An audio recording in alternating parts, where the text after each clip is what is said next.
الحمدللہ نحمدہ ونستعینہ ونستغفرہ ونؤمن بہ ونتوکل علیہ ونعوذ باللہ من شرور انفسنا ومن سیئات اعمالنا من یہدہ اللہ فلا مضل لہ ومن یضللہ فلا ہادی لہ ونشہد ان لا الہ الا اللہ وحدہ لا شریک لہ ونشہد ان سیدنا محمدا عبدہ ورسولہ اما بعد فاعوذ باللہ من الشیطان الرجیم بسم اللہ الرحمن الرحیم ولا تقولوا لمن يقتل في سبيل الله اموات بل احیاء ولكن لا تشعرون صدق اللہ العظیم رب اشرح لی صدری ویسر لی امری واحلل عقدۃ من لسانی یفقہوا قولی وجعل لی وزیرا من اہلی آمین یا رب العالمین۔ تو میں عرض کر رہا تھا کہ کوشش یہ کرتے ہیں کہ اکابر صحابہ کی عظمت کے حوالے سے کچھ باتیں اپنے طلباء کے ساتھ گوش گزار کرتی جائیں اور ان کے ذہن میں صحابہ کی رفعت کیا ہے، ان کا مقام کیا ہے، اس حوالے سے ایک یقین ان کے دلوں میں پیدا ہو جائے اور کسی قسم کا کوئی مغالطہ جو ہو سکتا تھا اس مغالطے کو رفع کرنے کا کوئی اہتمام ہو جائے۔ اور پھر اس سیریز کا جو ایک آخری پڑاؤ ہے وہ واقعہ کربلا کے حوالے سے ہے، یعنی وہ جتنی باتیں پچھلے ایک ہفتے میں آپ مجھ سے سن چکے ہیں ان سب کو آج میں نے بالکل جلدی اور تیزی ان میں سے گزرنا ہے اور وہ ایک بیک گراؤنڈ سارا آپ کے سامنے رکھ دینا ہے واقعات کا، اور پھر اس کے بعد یعنی وہ تیزی کی وجوہات میں سے ایک وجہ یہ ہے کہ پچھلا بیک گراؤنڈ آپ کے سامنے واضح ہو اور اس کے بعد ہم واقعہ کربلا پر گفتگو کر لیں انشاءاللہ کہ یہ واقعہ کیسے وقوع پذیر ہوا، اس کے پیچھے محرکات کیا تھے، یہ ساری بات آپ کے سامنے واضح ہو جائے گی انشاءاللہ تعالی۔ یہ جو سارا سلسلہ ہے نا، اس کا آغاز میں سمجھتا ہوں ہوا ہے نبی اکرم صلی اللہ علیہ وسلم کی مدینہ کی جانب ہجرت سے۔ آپ صلی اللہ علیہ وسلم مدینہ تشریف لائے اور مدینہ میں بسنے والے یہودی تھے، یہ بلا شرکت غیر مدینہ اور اس کے گرد و نواح کے علاقوں پر قابض تھے، حکمران تھے، ان کی اتھارٹی قائم تھی۔ نبی اکرم صلی اللہ علیہ وسلم جب تشریف لائے تو ظاہر ہے کہ وہ ایک ان اناؤنسڈ قسم کی ایک حکومت مسلمانوں کی وہاں پر قائم ہو گئی، فیصلے کرنے کا اختیار نبی اکرم صلی اللہ علیہ وسلم کو دے دیا گیا۔ یعنی اس کا اندازہ آپ یہاں سے لگا سکتے ہیں کہ آپ صلی اللہ علیہ وسلم کے مدینہ منورہ تشریف لانے سے متصلاً قبل عبداللہ بن ابی کو مدینہ منورہ کا حکمران یا میئر نامزد کر دیا گیا تھا اور اس کا تاج بھی تیار کر دیا گیا تھا، اور تاج پوشی کی تیاریاں اپنے عروج پر تھیں کہ ایک تقریب کا اہتمام کیا جائے گا۔ یعنی یوں سمجھ لیں کہ وہ الیکشن جیت چکا ہے، نامزد ہو چکا ہے، اور بس اس کو صرف تاج پہنانا ہے اور اس کی بادشاہت کا اعلان کر دینا ہے، اور وہ اس کی تیاریاں کر رہا تھا۔ شیروانی سل چکی ہوئی تھی ہمارے معروف الفاظ میں، اور ادھر سے نبی اکرم صلی اللہ علیہ وسلم مدینہ منورہ تشریف لے آئے اور کوئی اناؤنسمنٹ نہیں ہوئی، کوئی معاہدہ طے نہیں ہوا، لیکن بہرحال اللہ کے نبی صلی اللہ علیہ وسلم کو وہ حیثیت حاصل ہو گئی اور عبداللہ بن ابی کی وہ تاج پوشی کا جو سارا سسٹم اور نظام ہے وہ رک گیا اور ختم ہو گیا۔ تو پہلی تکلیف تو یہود کو یہ تھی کہ یہ ہم اس علاقے میں آ کے بسے تھے اور اس علاقے کی حکمرانی ہم سے چھین لی گئی۔ ظاہر ہے کہ اگر وہ اسلام قبول کر لیتے، مسلمان ہو جاتے، نبی اکرم صلی اللہ علیہ وسلم کو اللہ کا نبی مان لیتے تو یعنی مسلمانوں کے جس گروہ کو اللہ تعالیٰ نے وہاں عزت بخشی تھی اس میں یہ بھی شمار ہوتے، لیکن ان کے اندر وہ قبائلی عصبیت بھی تھی اور یہ انتظار کر رہے تھے، یعنی اپنے گھر بار چھوڑ کر آئے ہیں مدینہ منورہ میں اور وہاں آ کر انہوں نے شادیاں کی ہیں اور وہیں بسے ہیں، وہیں گھر بنائے، وہیں زمینیں لی ہیں، اور اس ساری ایکسرسائز کا ایک ہی مقصد تھا، اور وہ مقصد یہ تھا کہ جو آخری نبی آنے والے ہیں ان پر ایمان لایا جائے۔ جب آپ صلی اللہ علیہ وسلم ہجرت کر کے تشریف لائے تو انہیں پتہ چلا کہ آپ صلی اللہ علیہ وسلم کا تعلق بنی اسرائیل سے نہیں ہے بلکہ بنی اسماعیل سے ہے، اور وہ قبائلی عصبیت تھی یہود کی، یعنی وہ یہ ذہن بنا بیٹھے تھے کہ آخری نبی بھی جو سب سے عظمت والے نبی ہیں صلی اللہ علیہ وسلم وہ بھی بنی اسرائیل ہی میں سے آئیں گے، لیکن ایسا نہیں ہوا، ان کی توقعات پوری نہیں ہو سکیں، لہٰذا ان کی امیدوں پہ پانی پڑا اور وہ انہوں نے ایمان لانے سے انکار کر دیا اللہ ماشاء اللہ. یعنی ان یہود میں ایسے بھی لوگ تھے جن کو اللہ تعالیٰ نے عبداللہ بن سلام رضی اللہ تعالیٰ جیسے جن کو اللہ تعالیٰ نے انشراح صدر عطا فرمایا، تورات کے عالم ہونے کے باوجود نبی اکرم صلی اللہ علیہ وسلم کو انہوں نے ایک نظر میں دیکھا ہے. یہود ایمان بھی نہیں لائے اور پھر انہوں نے مسلمانوں کے خلاف سازشیں کرنا شروع کر دیں. یعنی ان کی کیفیت یہ تھی کہ یہ سرزمین ہماری ہے، ہم یہاں بستے ہیں اور یہ مسلمان یہاں آ گئے ہیں اور ان کو یہاں پہ اتھارٹی حاصل ہو گئی. تو ایک تو کولڈ وار ڈاکٹرائن جو ہے نا وہ چل پڑی. وہ اس طرح چلی کہ ان میں سے کچھ لوگ ایسے تھے جنہوں نے اسلام کا روپ دھارا، کلمہ پڑھا اور منافقت کرتے ہوئے یہ مسلمانوں کی صفوں میں آ کر بیٹھ گیا اور انہوں نے کوئی کسر نہیں چھوڑی مسلمانوں کو نقصان پہنچانے کے حوالے سے. عبداللہ بن ابی کا نام اس میں بڑا واضح ہے. یعنی اتنی اسلام دشمنی تھی کہ نبی اکرم صلی اللہ علیہ وسلم کی زوجہ محترمہ حضرت عائشہ رضی اللہ تعالیٰ عنہا پہ تہمت لگاتے ہوئے بھی اسے شرم نہیں آئی. اور یہ ساری کاروائیاں انہوں نے کی یہاں تک کہ یہود نے یعنی جو کولڈ وار ان کی چل رہی تھی، وہ یہود جنہوں نے کلمہ نہیں پڑھا تھا انہوں نے حتی الوسع یہ کوشش کی کہ مکے کے مشرکوں کو ساتھ میں لایا جائے. وہ بھی دشمن ہیں، ہم بھی ان کے دشمن ہیں اور ہم دونوں مل کر مدینہ سے مسلمانوں کا صفایا کر دیں. لیکن بہرحال مسلمانوں کے ساتھ اللہ تعالیٰ کی مدد موجود تھی، نبی اکرم صلی اللہ علیہ وسلم ان میں موجود تھے، صحابہ پکے ایمان والے تھے، لہٰذا اللہ کی مدد لانا لازمی تھی. تو یہود اپنی ان سازشوں میں کامیاب نہیں ہو سکے. نبی اکرم صلی اللہ علیہ وسلم کی حیات طیبہ تک انہوں نے جو بھی سازشیں کی بری طرح ناکام ہو گئے. لیکن درمیان میں جو ایک واقعہ ہوا ہے، یہ واقعہ کربلا تک پہنچنے کے لیے بہت اہم ہے. اس کو ذرا سمجھ لیں.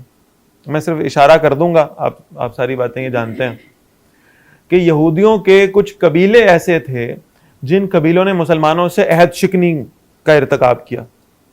بنو قریظہ اور بنو نذیر، انہوں نے عہد شکنی کی، انہوں نے مسلمانوں کے دشمنوں کا ساتھ بھی دیا اور مسلمانوں کے خلاف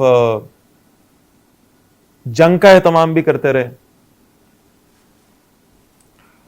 تو ان کی عہد شکنی کی وجہ سے بہرحال انہیں سزائیں ملی. بنو نذیر کا معاملہ تو یہ تھا کہ انہیں نکال دیا گیا مدینہ سے، اور بنو قریظہ کو فیصلے کا اختیار دیا ہے جب نبی اکرم صلی اللہ علیہ وسلم نے، اور انہوں نے حضرت سعد رضی اللہ تعالیٰ عنہ کو خود نامینیٹ کیا کہ یہ ہمارا فیصلہ کریں گے، کیونکہ یہ ہم ہی میں سے تھے اور اب مسلمان ہو گئے ہیں، ہمارا خیال رکھیں گے، ہمارے رشتہ داریوں کا خیال رکھیں گے. اور انہوں نے یہ فیصلہ کیا کہ تورات کے مطابق ان کا فیصلہ یہ ہے کہ ان کے مردوں کے سر قلم کر دیے جائیں اور عورتوں اور بچوں کو چھوڑ دیا جائے. تو ان کے ساتھ یہی معاملہ کیا گیا، ان کے مردوں کو قتل کر دیا گیا اور عورتوں اور بچوں کو چھوڑ دیا گیا. یہ یہودی تھے. یہی کچھ معاملہ خیبر والوں کے ساتھ بھی ہوا. خیبر پر حملہ کیا گیا، حضرت علی رضی اللہ تعالیٰ عنہ کو رسول اللہ صلی اللہ علیہ وسلم نے اس طرف بھیجا اور انہوں نے وہاں یہود کو شکست دی، مرحب کو قتل کیا گیا. تو یہ یعنی یہ سمجھ لیں کہ یہودیوں کے جتنے قبیلے تھے زبردست قسم کی شکست کا انہیں سامنا کرنا پڑا. یہ یہاں سے جو بھاگے ہیں نا لوگ، کچھ وہ جن کو نکالا گیا، کچھ وہ جن کے مرد قتل کر دیے گئے، جن سے خیبر کا قلعہ چھین لیا گیا، اور چھیننے والے کون ہیں؟ حضرت علی ہے رضی اللہ تعالیٰ عنہ. یہ ذہن میں رکھیے گا. تو یہ جو یہاں سے جتنے لوگ نکلے یہ جا کر مختلف علاقوں میں پھیل گئے، خاص طور پہ یمن اور کوفہ اور بصرہ. یہاں پر یہ لوگ جا کے بس گئے اور رہنا شروع کر دیا. انہیں معلوم ہو گیا کہ مسلمانوں کے ساتھ اب ہم جنگ نہیں کر سکتے اور ان سے جیت نہیں سکتے. یہ انہیں بڑی اچھی طریقے سے سمجھ میں آ گیا. یہ سازشیں کرنے والے لوگ تھے. یہود کے بارے میں جو قرآن مجید نے الفاظ استعمال کیے ہیں سورہ توبہ میں بھی اور سورۃ الفتح میں بھی، کہ یہ کیا چاہتے ہیں؟ یہ چاہتے ہیں کہ اپنے منہ کی پھونکوں سے اسلام کے چراغ کو بجھا دیں. واللہ متم نورہ ولو کرہ الکافرون. اللہ نے تو اپنے نور کا اتمام کرنا تھا، اللہ نے تو دین کو غالب کرنا تھا، اور اللہ ایسا کر کے رہے گا، ان کو چاہے کتنا ہی برا کیوں نہیں لگتا. لہذا یہ معاملہ ایسے ہی ہوگا. تو انہیں معلوم ہو گیا کہ براہ راست جنگ میں تو بہرحال یہ مسلمانوں سے جیتنے کی پوزیشن میں نہیں ہے. جی کلیئر ہوگی بات یہاں تک؟ تو یہ مختلف علاقوں میں جا کے بس گئے، یمن میں، کوفہ میں، بصرہ میں، عراق کے بعد دوسرے حصوں میں انہوں نے جا کے ڈیرے ڈال لیے۔ نبی اکرم صلی اللہ علیہ وسلم، یعنی میں نے اب دو حصے کیے ہیں، یہ ذہن میں رکھیے گا، ایک وہ تھے جو منافقوں کے بھیس میں مدینہ میں موجود تھے، اور دوسرے وہ تھے کہ جنہوں نے اسلام تو قبول نہیں کیا ظاہری طور پر بھی، لیکن وہ چلے گئے، مائگریٹ کر گئے اور دوسرے علاقوں میں جا کے بس گئے۔ نبی اکرم صلی اللہ علیہ وسلم جس دن فوت ہوئے ہیں، جس دن آپ صلی اللہ علیہ وسلم دنیا سے رخصت ہوئے ہیں، ان کے فتنوں کا آغاز ہو گیا۔ انہوں نے حضرت علی رضی اللہ تعالیٰ عنہ کو جا کر یہ باتیں کہیں کہ اگر بیٹا نہ ہو تو داماد بھی بیٹا ہی ہوتا ہے،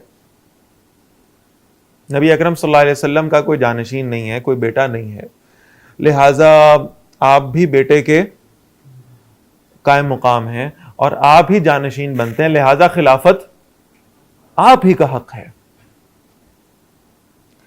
سیدنا علی رضی اللہ تعالیٰ عنہ انتہائی فہم و فراست والے انسان تھے۔ ان کا خیال یہ تھا کہ اگر میں ان لوگوں کے بارے میں کوئی ایکشن لیتا ہوں یا انہیں کچھ کہتا ہوں یا دوسرے مسلمانوں کو ان کے ساتھ جنگ کرنے پہ آمادہ کرتا ہوں، ان کو سبق سکھایا جاتا ہے، تو اس سے ان لوگوں کا فتنہ اور بڑھے گا، یہ معروف ہو جائیں گے، مشہور ہو جائیں گے۔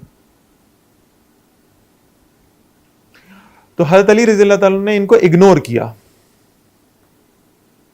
اور یہ جو بعض لوگوں نے تاریخ میں لکھا ہے کہ 6 مہینے تک حضرت علی رضی اللہ تعالیٰ عنہ نے سیدنا ابوبکر رضی اللہ تعالیٰ عنہ کی بیعت نہیں کی، بالکل غلط، بالکل غلط۔ ایسا ہو نہیں سکتا تھا کہ حضرت علی رضی اللہ تعالیٰ عنہ حضرت ابوبکر رضی اللہ تعالیٰ عنہ کی بیعت نہ کریں، اس لیے کہ نمازیں کہاں پڑھ رہے ہیں؟ مسجد نبوی میں، اور مسجد نبوی کے امام کون ہے؟ حضرت ابوبکر رضی اللہ تعالیٰ عنہ۔ ایک شخص کے ساتھ آپ کا اتنا شدید اختلاف ہو، یا خدا نہ خواستہ آپ یہ سمجھتے ہوں گے اس نے بھائی ہماری وراثت جو ہے نا اس کو غصب کر لیا معاذ اللہ، یا آپ اس کے بارے میں کچھ گمان رکھتے ہوں کہ یہ خلافت کا، امامت کا اہل نہیں تھا، خدا نہ خواستہ، تو آپ اس کے پیچھے نماز نہیں پڑھیں گے۔ میں تو شاید ایسی منافقت کر جاؤں، لیکن حضرت علی رضی اللہ تعالیٰ عنہ سے اس کی توقع اور امید ہرگز نہیں ہو سکتی۔ وہ حیدر کرار ہیں، وہ بہادر ہیں، وہ حق کو حق کہنے کی اور باطل کو باطل کہنے کی صلاحیت اور طاقت رکھتے ہیں، لہٰذا حضرت علی رضی اللہ تعالیٰ نے اس پر کسی قسم کے کوئی اعتراض کا اظہار بھی نہیں کیا، اور انہوں نے بڑی خوش دلی کے ساتھ حضرت ابوبکر رضی اللہ تعالیٰ عنہ کی بیعت بھی کی۔ صحیح کتابیں جو ہیں، صحیح روایات اس پر گواہی دیتی ہیں۔ خلفائے راشدین نامی کتاب شاہ معین الدین احمد ندوی رحمۃ اللہ علیہ کی، انہوں نے اس میں یہ پیراگراف لکھا ہے کہ جن لوگوں نے یہ پروپیگنڈا کیا کہ حضرت علی رضی اللہ تعالیٰ نے 6 ماہ تک حضرت ابوبکر رضی اللہ عنہ کی بیعت نہیں کی تھی جب تک کہ حضرت فاطمہ رضی اللہ تعالیٰ عنہا فوت نہیں ہوگی، تو یہ بالکل غلط بات، بالکل غلط بات، اس لیے کہ اس کے اپوزٹ ایک دلیل ہمیں یہ ملتی ہے کہ جب حضرت فاطمہ رضی اللہ تعالیٰ عنہا فوت ہوئی ہیں تو ہماری کتب میں یہ لکھا ہے کہ ان کا جنازہ حضرت علی رضی اللہ تعالیٰ نے خود پڑھایا تھا۔ یہ ہماری کتابوں میں یہ روایات ملتی ہیں، لیکن بڑی دلچسپ بات یہ ہے کہ اہل تشیع کی کتابوں میں روایت یہ موجود ہے کہ جب حضرت فاطمہ رضی اللہ تعالیٰ عنہا کی وفات ہوئی ہے تو سیدنا علی رضی اللہ تعالیٰ عنہ خود گئے ہیں حضرت ابوبکر رضی اللہ تعالیٰ عنہ کے پاس یہ ریکویسٹ لے کر کہ اللہ کے رسول صلی اللہ علیہ وسلم کے خلیفہ آپ آئیے اور فاطمہ رضی اللہ تعالیٰ عنہا کا جنازہ پڑھائیں، اور ان کی کتابوں میں روایت یہ موجود ہے کہ حضرت فاطمہ کا جنازہ حضرت ابوبکر نے پڑھایا رضی اللہ تعالیٰ عنہما۔ تو اگر کوئی ایسا اختلاف ہوتا اور 6 ماہ تک بیعت ہی نہ کی ہوتی خدا نہ خواستہ، تو ان سے جنازہ تو نہیں پڑھوانا تھا حضرت فاطمہ رضی اللہ تعالیٰ عنہ کا۔ اور پھر دوسری بڑی بات یہ ہوئی کہ ان منافقوں کو کھل کر کھیلنے کا موقع اس لیے نہیں مل سکا کہ سیدنا ابوبکر رضی اللہ تعالیٰ عنہ کی خلافت پر جتنے مسلمان تھے وہ سب کے سب متفق تھے۔ یہ بات سمجھ میں آ رہی؟ متفق تھے، کسی کو کوئی اعتراض نہیں تھا، سب یہ جانتے تھے کہ نبی اکرم صلی اللہ علیہ وسلم اپنے آخری زمانے میں، عمر کے آخری دور میں آپ صلی اللہ علیہ وسلم اس طرف واضح اشارے کر کر گئے ہیں، نشانیاں بتا کر گئے ہیں کہ میرے بعد جو مسلمانوں کی باغ دوڑ سنبھالیں گے، جو خلیفہ ہوں گے، جو امام ہوں گے، وہ حضرت ابوبکر رضی اللہ تعالیٰ عنہ ہوں گے۔ یہ بات بڑی واضح طور پر آپ صلی اللہ علیہ وسلم نے فرما دی تھی. نبی اکرم صلی اللہ علیہ وسلم کی حیات طیبہ میں ان کے مصلی پر کھڑے ہونے کی جس کو سعادت ملی ہے وہ صرف حضرت ابوبکر ہیں رضی اللہ تعالی عنہ. تو لہٰذا مختصر کر رہا ہوں بات کو, حضرت ابوبکر رضی اللہ عنہ کے دور میں انہیں کھل کر کھیلنے کا موقع نہیں ملا.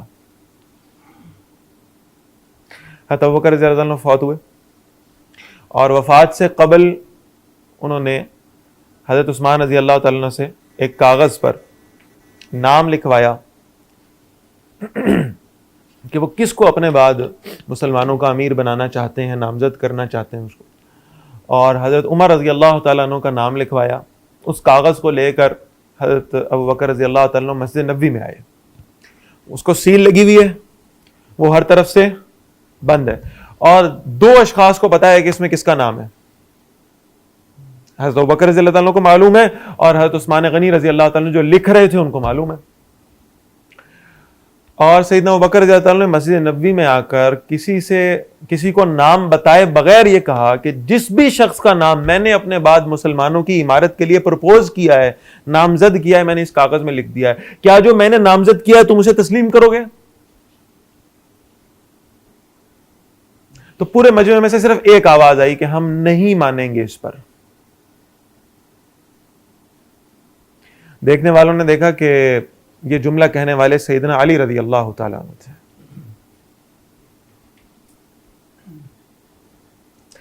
سیدنا ابوبکر رضی اللہ تعالیٰ نے ان سے پوچھا پورے مجمع کے سامنے, ظاہر ہے ان مجمع میں وہ منافق بھی موجود ہوں گے, پوچھا علی آپ کیوں نہیں مانیں گے؟ تو حضرت علی رضی اللہ تعالیٰ نے فرمایا لا نرضى الا بعمر ابن الخطاب. اگر آپ نے اس لفافے میں, اس کاغذ میں اپنے بعد عمارت کے لیے عمر ابن خطاب رضی اللہ تعالیٰ عنہ کے سوا کسی کو بھی نامنیٹ کیا تو ہم اس کی نامزدگی کو قبول نہیں کریں گے. یہاں نامینیشن کا حقدار کون ہے؟ حضرت عمر رضی اللہ عنہ. یہ کون اعلان کر رہا ہے؟ سیدنا علی رضی اللہ تعالیٰ عنہ. معلوم ہوتا ہے کہ یہ جتنے نبی اکرم صلی اللہ علیہ وسلم کے مخلص ساتھی تھے ان میں سے کوئی بھی نہ تو عہدوں کا طلبگار تھا, نہ کوئی آپ صلی اللہ علیہ وسلم کے ساتھ اس لیے شامل ہوا تھا کہ کوئی عہدے, کوئی دولت, کوئی اس طرح کا لالچ اس کو تھا. اور خاص طور پر سیدنا علی رضی اللہ تعالیٰ عنہ اور ان کے دونوں بیٹے حضرت حسن اور حضرت حسین رضی اللہ تعالیٰ عنہ کے حوالے سے تو یہ گمان کرنا بھی میں یہ سمجھتا ہوں کہ ایمان کو خطرے میں ڈالنے کے مترادف ہے کہ یہ کہیں خدا نہ خواستہ یہ مقدس ہستیاں کہیں عہدوں کے طلبگار تھے, یا یہ دین کے ساتھ خدا نہ خواستہ اس لیے تھے کہ یہ شاید چاہتے تھے کہ خلافت کی کرسی ہمیں گدی مل جائے. یہ کوئی گدی نشینی کا جھگڑا نہیں تھا. خود حضرت علی رضی اللہ تعالیٰ عنہ نے یہ بات کہی ہے کہ اگر آپ نے اپنے بعد عمارت کے لیے حضرت عمر کے علاوہ کسی کا بھی نام لکھا, اب یہ کسی کے نام میں خود حضرت علی بھی آتے ہیں نا رضی اللہ تعالیٰ, کسی کا بھی نام لکھا تو ہم قبول نہیں کریں گے. حضرت ابوبکر رضی اللہ عنہ مسکرائے اور خاموشی سے چلے گئے. تو بہرحال یہ کہ بصیرت رکھنے والوں کو یہ علم ہو گیا کہ حضرت ابوبکر رضی اللہ عنہ مسکرائے ہیں, اور مسکرانے کی وجہ یہ ہے کہ اس کا مطلب ہے کہ اس میں نام حضرت عمر کا ہی ہے رضی اللہ تعالیٰ. اب مسلمانوں کی عمارت آ گئی ہے کس کے ہاتھ میں؟ حضرت عمر رضی اللہ عنہ کے دور میں, اور فتوحات کا سلسلہ شروع ہو گیا. اور یہ اتنا سلسلہ پھیلا ہے کہ 22 لاکھ مربع میل تک مسلمانوں کی سلطنت جو ہے نا وہ پھیل گئی ہے. اور صرف انٹرسٹنگ ایک پوائنٹ نوٹ کروانا چاہ رہا ہوں کہ اس 22 لاکھ مربع میل میں ایک ایریا فارس کا بھی تھا جسے آپ آج کیا کہتے ہیں؟ ٹھیک ہوگی بات. اسے فتح کرنے والے بھی حضرت عمر تھے رضی اللہ تعالیٰ. اور حضرت ابوبکر رضی اللہ عنہ کی خلافت مجمع علیہ تھی, اس پر سب کا اتفاق تھا, لہذا انہیں شرارتیں کرنے کا موقع نہیں مل سکا. حضرت عمر رضی اللہ عنہ کی خلافت میں حضرت عمر رضی اللہ تعالیٰ عنہ کا رعب اتنا تھا, ڈرتے تھے یہ ویسے ہی. خود نبی اکرم صلی اللہ علیہ وسلم نے فرمایا تھا کہ جس راستے سے عمر گزرتے ہیں شیطان وہ راستہ چھوڑ دیتا ہے رضی اللہ تعالیٰ عنہ. تو ان کا ایک بڑا رعب تھا ان کی شخصیت کا, ان کے جلال سے بہرحال یہ کہ لوگ خوفزدہ رہتے تھے. حضرت ابوبکر رضی اللہ تعالیٰ نے ان کو جب نامینیٹ کیا تھا تب بھی کچھ لوگ آئے تھے اور کہا تھا کہ آپ نے بڑے ڈاڈے آدمی کو نامینیٹ کر دیا اپنے بعد مسلمانوں کی عمارت کے لیے. تو حضرت ابوبکر رضی اللہ تعالیٰ نے فرمایا کہ نہیں ایسا نہیں ہے, جب خلافت کا بوجھ پڑے گا تو نرم ہو جائیں گے. لیکن بہرحال اس میں کوئی شک و شبے کی بات نہیں ہے. وَأَمْرُهُمْ فِي أَمْرِ اللَّهِ وَأَشَدُّهُمْ فِي أَمْرِ اللَّهِ عمر رضی اللہ تعالیٰ عنہ. یہ کیفیت ان کی بہرحال رہی ہے, اللہ کے حکم کے معاملے میں بڑے شدید رہے ہیں, حدود کا نفاذ انہوں نے بڑے زبردست طریقے سے کیا ہے اور مسلمانوں کی سلطنت پھیلتی رہی ہے. اس لیے ان کو کسی صورت بھی ان منافقین کو اور ان یہودیوں کو شرارت کرنے کا موقع حضرت عمر رضی اللہ عنہ کے خلاف تو نہیں مل سکا. حضرت عمر رضی اللہ عنہ کو شہید کر دیا گیا. ابو لولو فیروز مجوسی,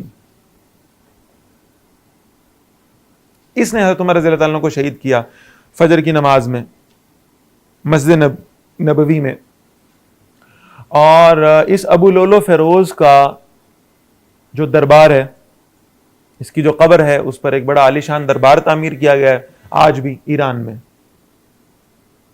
اور وہاں لوگ زیارت کے لیے جاتے ہیں اور اس کی تعریفیں بیان کرتے ہیں, اس کی عظمت بیان کرتے ہیں. یہ حضرت عمر رضی اللہ عنہ کا قاتل تھا. ظاہر ہے جن لوگوں کو حضرت عمر رضی اللہ عنہ سے تکلیف ہے ان کے لیے وہ ہیرو ہے جس نے حضرت عمر رضی اللہ عنہ کو شہید کیا ہے.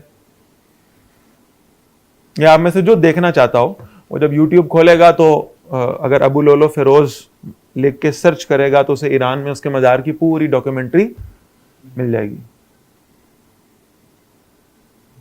حضرت عمر رضی اللہ تعالیٰ کو جو شہید کیا گیا نا, یہ ایک بہت بڑا دھچکا تھا مسلم امہ کے لیے. اور بلا شک و شبہ صحابہ رضوان اللہ علیہم اجمعین کے درجات کے اعتبار سے خلافت کی ذمہ داری آ گئی حضرت عثمان رضی اللہ تعالیٰ کے پاس. یہ تاجر آدمی تھے, دین کے ساتھ بہت مخلص تھے, اپنا سب کچھ لٹانے والے تھے اور بڑی ہی نرم طبیعت کے مالک تھے, بڑی نرم طبیعت تھی. حلم, صبر, برداشت کوٹ کوٹ کر بھری ہوئی تھی حضرت عثمان رضی اللہ تعالیٰ عنہ. اور جب یعنی خلافت کی ذمہ داری ان پر آئی ہے تو یہ پہلے سے جانتے تھے, نبی اکرم صلی اللہ علیہ وسلم اپنی زندگی ہی میں انہیں بتا چکے تھے کہ آپ کو شہید کر دیا جائے گا. صحیح حدیث کے الفاظ, اللہ کے نبی صلی اللہ علیہ وسلم نے حضرت عثمان رضی اللہ تعالیٰ عنہ کو فرمایا تھا, اللہ تمہیں ایک لباس پہنائیں گے اور لوگ تم سے وہ لباس, خلافت کا لباس کھینچنے کی کوشش کریں گے, مر جانا, اتار کے نہ دینا.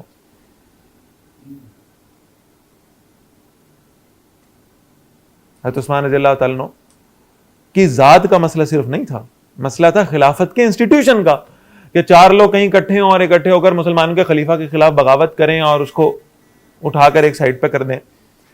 تو جمہوریت تھوڑی ہے جس میں جس کا جو دل چاہے وہ کر سکتا ہے. تو حضرت عثمان غنی رضی اللہ تعالیٰ عنہ کے دور میں ان کو کھل کر کھیلنے کا موقع ملا. انہوں نے بڑا ناجائز فائدہ اٹھایا حضرت عثمان رضی اللہ تعالیٰ عنہ کی طبیعت کی نرمی کا اور رحم دلی کا. اور یمن سے ایک آدمی اٹھا, اب ذرا نوٹ کریں کہاں سے اٹھا ہے, یمن سے. اور اہل تشیع کی چوتھی صدی ہجری کی کتاب ہے جس کے اندر اس آدمی کا تعارف لکھا ہوا ہے, اور اس کے تعارف میں لکھا ہوا ہے کہ یہ یمنی تھا, کانا یہودین, اور یہ کیا تھا, یہودی تھا, اور اس نے اسلام کا لبادہ اوڑا, اور یہ اٹھا کہاں سے, یمن سے. اب ذرا چیزوں کو جوڑتے جائیں ذرا تو آسانی ہو جائے گی انشاءاللہ. کہاں سے تھا, یمن سے, اور تھا یہودی. اس کا مطلب یہ ہے کہ یہ یمن سے جو یہودی اٹھ رہا ہے اس کے آباء و اجداد کہاں سے تھے, یہ وہ جن یہودیوں کو نکالا گیا تھا اور جن کے مردوں کو قتل کر دیا گیا تھا اور ان کی عورتیں جو ہیں وہ چھوڑ دی گئی تھیں. وہ عورتیں اپنے بچوں کو لے کر چلی گئی تھیں, اور ان عورتوں نے اپنے بچوں کو ساری زندگی یہی بات پڑھائی تھی کہ مسلمانوں نے ہم پر بڑے ظلم کیے ہیں, لہٰذا ہم نے ان سے بدلہ لینا. اور یہ بھی بتایا تھا کہ ہم نے جب بھی مسلمانوں کو خلاف کھل کر میدان میں آنے کی کوشش کی ہے, ہمیں ہر دفعہ شکست ہوئی ہے, ہزیمت ہوئی ہے, ہم ان کا مقابلہ نہیں کر سکتے. یہ موت سے ڈرنے والے لوگ نہیں ہیں, یہ ایمان والے لوگ ہیں, یہ موت کے لیے تو آتے ہیں. لہذا ہم ان سے میدان کی جنگ نہیں لڑ سکتے. تو پھر دوبارہ سے ایکٹیویٹ کی گئی ہے وہ کولڈ وار ڈاکٹرائن کہ ایک سرد جنگ شروع کی جائے, اور اس سرد جنگ کا یعنی ایک مظہر یہ ہو کہ ان کے درمیان میں گھس جایا جائے اور ان کو آپس میں ایک دوسرے سے لڑوایا جائے, یہ ایک دوسرے سے لڑ پڑے. ہم ان سے جیت نہیں سکتے. تو یہ شخص یمن سے اٹھا اور یہودی تھا, اور اس نے اسلام کا لبادہ اوڑا اور یہ آ گیا مدینہ میں. اس کا نام تھا عبداللہ بن سبا. اور اس کی منافقت کا اندازہ آپ یہ لگا لیں کہ یہ حضرت عثمان رضی اللہ تعالیٰ کے پاس جا کر خود ان سے عہدوں کی طلب کیا کرتا تھا کہ مجھے فلاں عہدہ جو ہے نا وہ دے دیں. مسلمانوں کا تو یہ معاملہ نہیں ہے, وہ تو اسے ذمہ داری سمجھتے ہیں, آخرت میں جواب دہی کا احساس سمجھتے ہیں, لہذا ان کا معاملہ ایسا نہیں تھا. تو حضرت عثمان رضی اللہ تعالیٰ عنہ کو یہ حدیث یاد تھی کہ اللہ کے نبی صلی اللہ علیہ وسلم نے فرمایا جو ذمہ داری تم طلب کر کے لوگے تو وہ تمہارے لیے وبال بنا دی جائے گی, اور جو ذمہ داری اللہ کی طرف سے تم پہ ڈال دی جاتی ہے وہ اس ذمہ داری کو نبھانے میں اللہ تمہاری مدد فرمائے گا. تو اب یہ تو طلب کی جا رہی تھی کہ جی مجھے یہ ذمہ داری دیں, حالانکہ مسلمانوں کا ایٹیٹیوڈ بالکل اس کے برعکس تھا.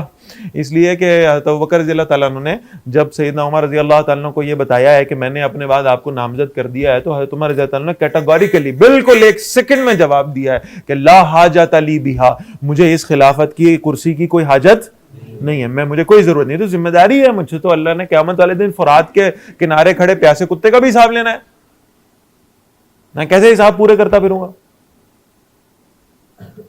یہ عہدوں کے طلبگار لوگ نہیں تھے, اسے ذمہ داری سمجھا کرتے تھے, جواب دہی اور حساب کتاب سمجھا کرتے تھے.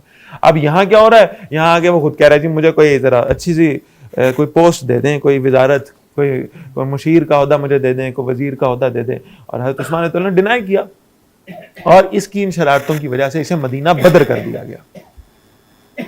یہ مدینہ سے نکلا, اس نے کچھ بڑے ٹپکل قسم کے بڑے خوبصورت کام کیے. خوبصورت اس سینس میں کہہ رہا ہوں کہ چلاکی والے کام تھے.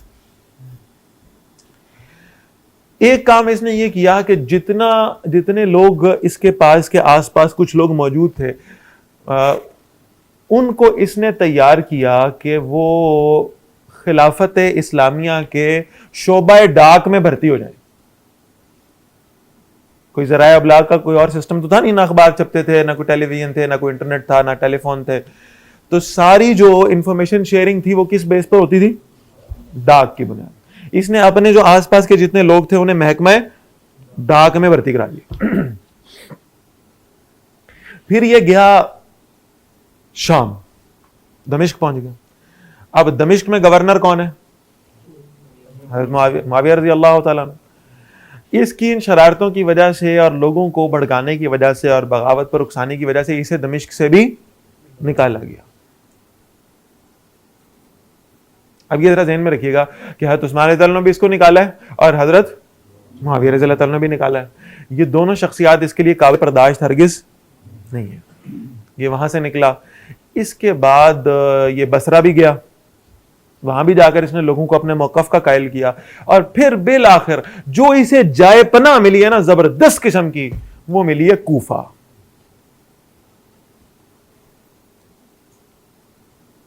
اس لیے کہ بہت سارے لوگ ایسے تھے جو ان یہودیوں میں سے جو اسی کے ہی نسلی طور پہ اس کے ساتھی تھے, وہ اس کے کہنے کی وجہ سے جھوٹ موٹ کا اسلام بھی لے آئے اور انہوں نے مسلمانوں کے خلاف سازشیں بھی شروع کر دی. اور اس نے جو پروپیگنڈا کیا حضرت عثمان رضی اللہ تعالیٰ کے خلاف, اس نے کہا کہ عثمان رضی اللہ تعالیٰ دو بڑے الزامات, چھوٹے چھوٹے بہت اس نے جو جھوٹ باندھے ہیں اس کی فہرست بڑی طویل ہے. دو میجر ایلیگیشنز تھیں, اور وہ یہ تھیں کہ حضرت عثمان رضی اللہ تعالیٰ, یہ دیکھتے ہیں نا جی آپ, جو آتا ہے اس کی مدد کر دیتے ہیں, اس کو اشرفیاں دے دیتے ہیں, اس کو دینار دے دیتے ہیں, اس کو درہم دے دیتے ہیں, اس کے کھانے کا سامان دیتے ہیں, کپڑے دیتے ہیں, یہ سب کچھ دے رہے ہیں. یہ جو آپ کہہ رہے ہیں نا عثمان بڑے غنی ہیں اور بڑے سخی ہیں, آپ کو پتا ہے عثمان یہ سارا مال بیت المال میں سے, مسلمانوں کے مال میں سے دیتے ہیں اور دیتے ہیں اپنے رشتہ داروں کو. یعنی سیدھا فائنینشل کرپشن کا الزام حضرت عثمان رضی اللہ تعالیٰ عنہ پہ اس آدمی نے لگا دیا. دوسری بات اس نے کہی, یہ مڑ مڑ کے نا عہدے بھی دیتے ہیں اپنے رشتہ داروں کو. دیکھیں میں کیسا ہیرا تھا, میں ان کے پاس تھا, انہوں نے میری قدر نہیں کی, مجھ سے کوئی کام نہیں لیا, الٹا مجھے مدینہ سے نکال دیا. یہ اپنے رشتہ داروں میں عہدے بانٹتے ہیں. اور اب ذرا یہ ذہن میں رکھیے, حضرت عثمان رضی اللہ عنہ کا نام تو کھل کے لے لیتا تھا کہ ان کی طبیعت کی نرمی سے وہ واقف تھا, لیکن یہ جو کہتا تھا نا رشتہ داروں کو مڑ مڑ کر عہدے دیتے ہیں, ان رشتہ داروں میں سب سے بڑا نام کس کا تھا؟ حضرت معاویہ رضی اللہ تعالیٰ عنہ کا. وہ بھی بنو امیہ سے تھے, لیکن نام اس لیے نہیں لے پاتا تھا کہ واقف تھا حضرت معاویہ سے. اور بھی کچھ لوگ تھے جو بنو امیہ سے تعلق رکھتے تھے اور وہ کسی نہ کسی ذمہ داری پر تھے, کہیں کے گورنر تھے, تو لہٰذا اس پہ بھی اس نے الزام لگایا کہ یہ لوگ جو ہے نا یہ لگائے گئے ہیں اور یہ اقربا پروری کی بنیاد پہ لگائے گئے. حضرت عثمان رضی اللہ عنہ تک یہ جب باتیں پہنچی, انہوں نے باقاعدہ خطبہ دیا, انہوں نے اپنی وضاحت دی, ایکسپلینیشن دی مسلمانوں کو کہ میں اللہ کی قسم کھاتا ہوں, اللہ نے مجھے مال میں کوئی کمی نہیں دی, تم سب گواہ ہو مدینہ کے رہنے والے, کہ میں نے جب بھی اللہ کے راستے میں جو کچھ بھی خرچ کیا وہ میں نے اپنے ذاتی مال میں سے خرچ کیا. ذاتی مال, مسلمانوں کے بیت المال میں سے نہیں کیا, اپنے ذاتی مال سے خرچ کیا. اور میں نے اگر کسی شخص کو کوئی ذمہ داری یا عہدہ دیا ہے اور میں نے اسے کسی جگہ پر پوسٹ کیا ہے تو اس لیے نہیں کیا کہ وہ بنو امیہ سے تعلق رکھتا ہے, اس لیے کیا ہے کہ میں اسے اس ذمہ داری کا اہل سمجھتا ہوں. یہ بات سمجھ میں آ رہی ہے؟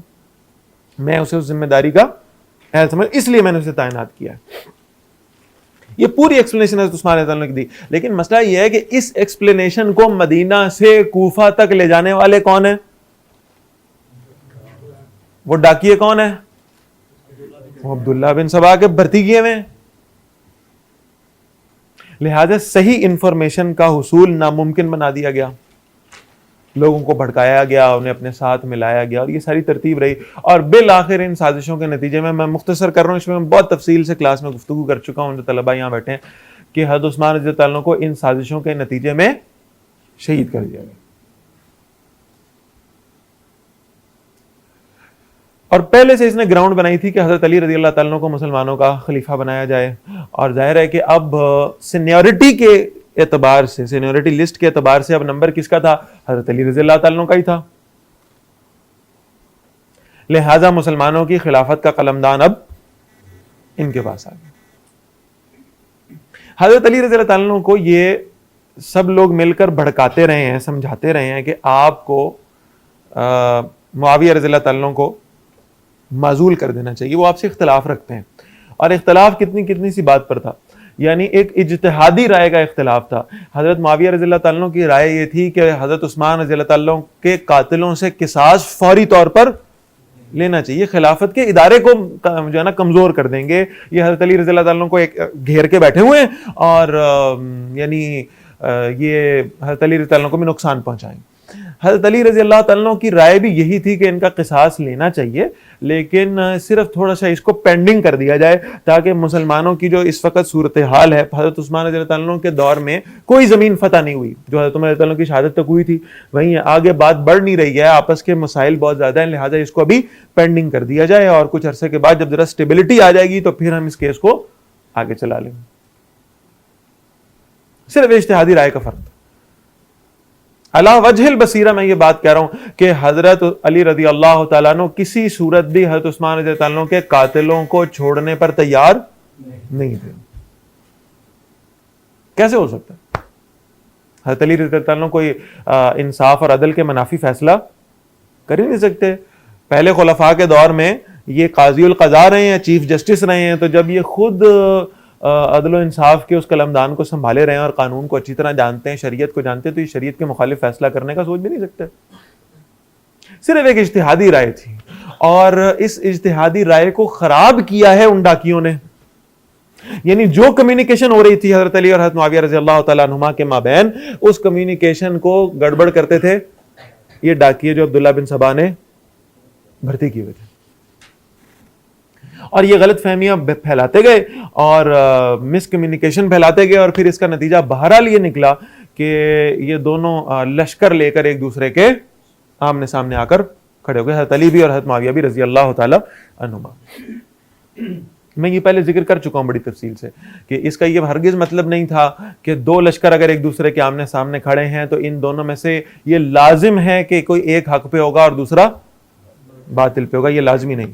میرے نزدیک حضرت علی رضی اللہ تعالیٰ عنہ بھی حق پہ تھے اور حضرت معاویہ رضی اللہ تعالیٰ عنہ بھی حق پہ تھے. اجتہادی رائے کا فرق تھا، اور اس اجتہادی رائے میں بارہا یعنی جو اسٹوڈنٹس بیٹھے ہیں ان کو تو میں یاد کرا چکا ہوں وہ حدیث کہ اللہ کے رسول صلی اللہ علیہ وسلم فرمایا، بخاری شریف کی حدیث ہے کہ جب کوئی مجتہد اجتہاد کرتا ہے تو دو ہی صورتیں، ان اصاب لہ اجران، اگر اس کا اجتہاد بالکل ٹھیک ہے ایگزیکٹ ہے تو اس کے لیے 2 اجر ہیں، اور ان اخطا لہ اجر، اور اگر اس وہ خطا کرتا ہے اس اجتہاد میں، اس کی رائے اچھی نہیں لگی تو اس نے خلوص نیت سے تو اجتہاد کیا نا، تو اس خلوص نیت کی وجہ سے بھی اس کے لیے 1 اجر بہرحال موجود ہے. اس کا مطلب یہ ہے کہ ہم یہ کہہ سکتے ہیں کہ اگر یہ اجتہادی رائے کا اختلاف تھا تو ان دونوں حضرات میں سے ایک ایسے تھے جو 2 نیکیوں والے تھے اور ایک ایسے تھے جو 1 نیکیوں والے تھے. بس اس سے زیادہ کہنے کی ہمیں اجازت ہے ہی نہیں.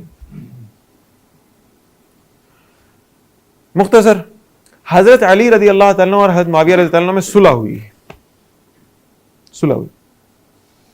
اور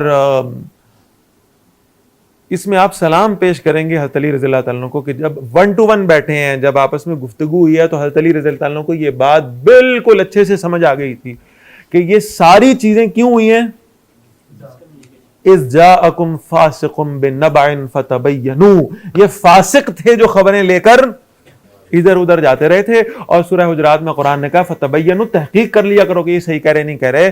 لیکن ہمارے پاس تحقیق کرنے کا اور کاؤنٹر چیک کرنے کا دوسرا کوئی ڈپارٹمنٹ موجود نہیں ہے، کوئی راستہ نہیں ہے ہمارے پاس کہ ہم اس کی تحقیق کر سکیں کہ یہ جو خط لے کر آئیں اصلی ہیں کہ نہیں ہے. جعلی مہریں بنائی گئی تھیں، جعلی خط لکھ کر اسے حضرت علی سے یا حضرت معاویہ رضی اللہ تعالیٰ عنہما سے منسوب کیا جاتا تھا، اس پہ جعلی مہر لگائی جاتی تھی اور دوسرے فریق کو خط پہنچا کر ان کو جو ہے وہ ایک دوسرے کے بارے میں منفی چیزیں جو ہیں وہ بتائی جاتی تھی.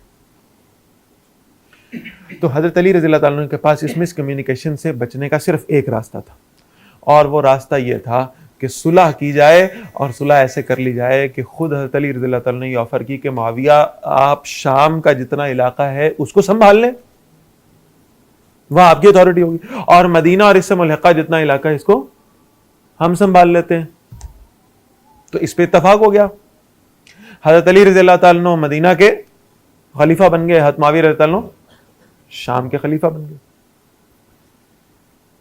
اور اس پہ بالکل اتفاق ہو گیا، اور چیزیں جو ہیں وہ کول ڈاؤن ہو گئیں، اور لڑائی جھگڑا ختم ہو گیا، اور بالکل مسلمان ایک درجے پہ بالکل یونیفائڈ زندگی جو ہے نا وہ گزارنے لگے. اب یہ پھر بات ان کے لیے قابل برداشت نہیں تھی.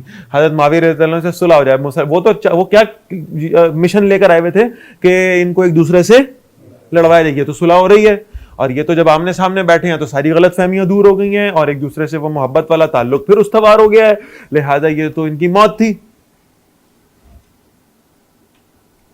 حضرت علی رضی اللہ تعالیٰ نے اپنے دور میں باقاعدہ یہ قانون بنوا دیا تھا کہ جس نے خلفائے ثلاثہ میں سے کسی کے خلاف کوئی غلط بات زبان سے نکالی اسے سرے عام کوڑوں کی سزا دی جائے گی. اس کا مطلب ہے کہ اس دور میں ایسے لوگ موجود تھے جو حضرت علی رضی اللہ تعالیٰ کی مدح سرائی کرنے میں آسمان و زمین کے قلابے ملاتے تھے، اور حضرت علی کی عزت اور شان اس میں سمجھتے تھے کہ پہلے تینوں کو گالیاں دی جائیں. اس پہ سزا بنائی گئی، کوڑے مارے گئے، اور پھر عبداللہ بن سبا کو یہ سزا دی گئی کہ اسے آگ میں جلایا گیا. یہ سزا حضرت علی نے دی ہے رضی اللہ تعالیٰ، اور وہ اس قدر بدبخت تھا اور اسلام کا اس قدر دشمن تھا.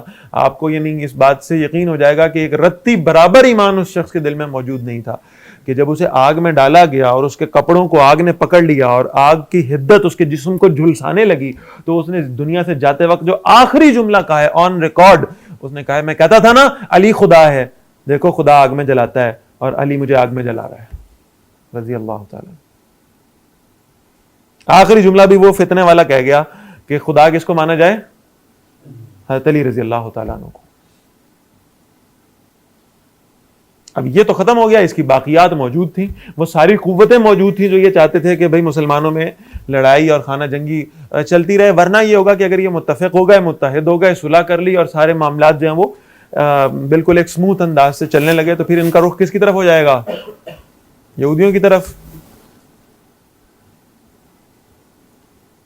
تو انہوں نے پلاننگ کی کہ یہ 3 اسلام کی بڑی شخصیات کو شہید کر دیں گے. ان میں ایک تھے حضرت علی رضی اللہ تعالیٰ عنہ، دوسرے تھے حضرت عمر بن عاص رضی اللہ تعالیٰ عنہ بصرہ کے مصر کے گورنر، اور تیسرے تھے حضرت معاویہ رضی اللہ تعالیٰ عنہ. اور یہ اتنا سنکرونائزڈ پلان تھا کہ ایک ہی دن میں، ایک ہی وقت میں، ایک ہی نماز میں مسجد میں ان کو شہید کیا جائے. پیٹرن وہی ہو جو حضرت عمر رضی اللہ عنہ کو شہید کرنے والا پیٹرن تھا. یہ بات یہاں تک سمجھ میں آ رہی؟ وہی پیٹرن ہونا چاہیے، اسی پیٹرن کے مطابق ہم کام کریں. تو بڑی سنکرونائزیشن کے ساتھ یہ ساری ترتیب چلی. لیکن وَمَكَرُوا وَمَكَرَ اللَّهُ وَاللَّهُ خَيْرُ الْمَاكِرِينَ، اللہ کی تدبیر جو ہے وہ تو سب سے بہترین ہے اور وہی حاوی ہونے والی، غالب ہونے والی. حضرت عمر بن عاص رضی اللہ تعالیٰ عنہ بچ گئے، زخمی ہوئے بچ گئے. حضرت معاویہ رضی اللہ تعالیٰ عنہ اس دن نماز پڑھنے نہیں آ سکے بیماری کی وجہ سے، وہ بھی بچ گئے.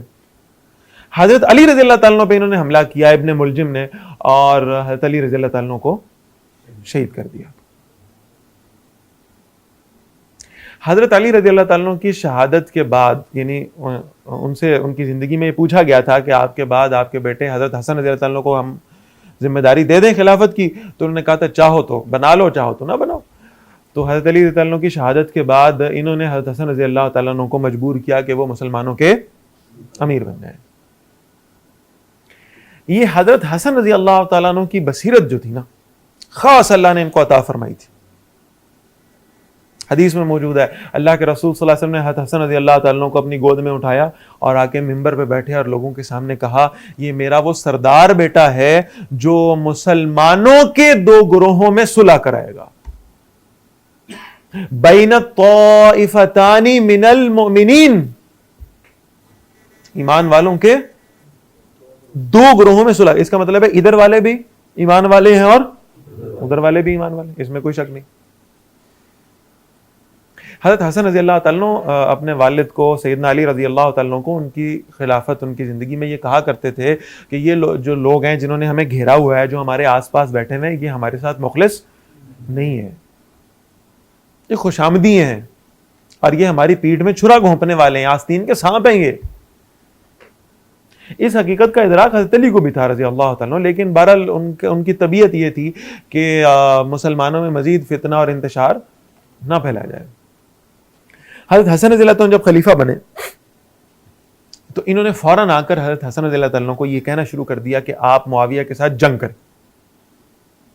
اور وہ جو حضرت علی رضی اللہ تعالیٰ عنہ سے معاذ اللہ غلطی ہوئی تھی نا، صلح کر کے وہ علاقہ اپنے ہاتھوں سے جانے دیا تھا، آپ معاویہ رضی اللہ تعالیٰ عنہ سے جنگ کریں اور وہ علاقہ واپس لے لیں.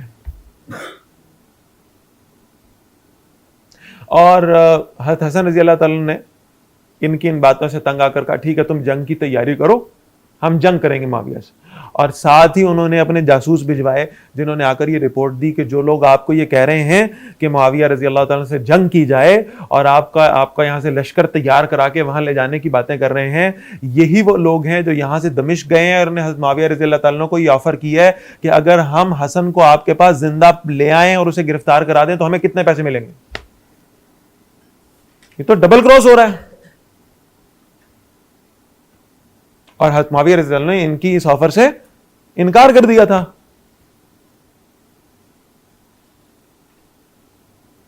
اور ان شرارتیوں کو بھی یہ پتہ چل گیا تھا کہ حضرت حسن رضی اللہ تعالیٰ عنہ ہمارے کام کے نہیں ہیں.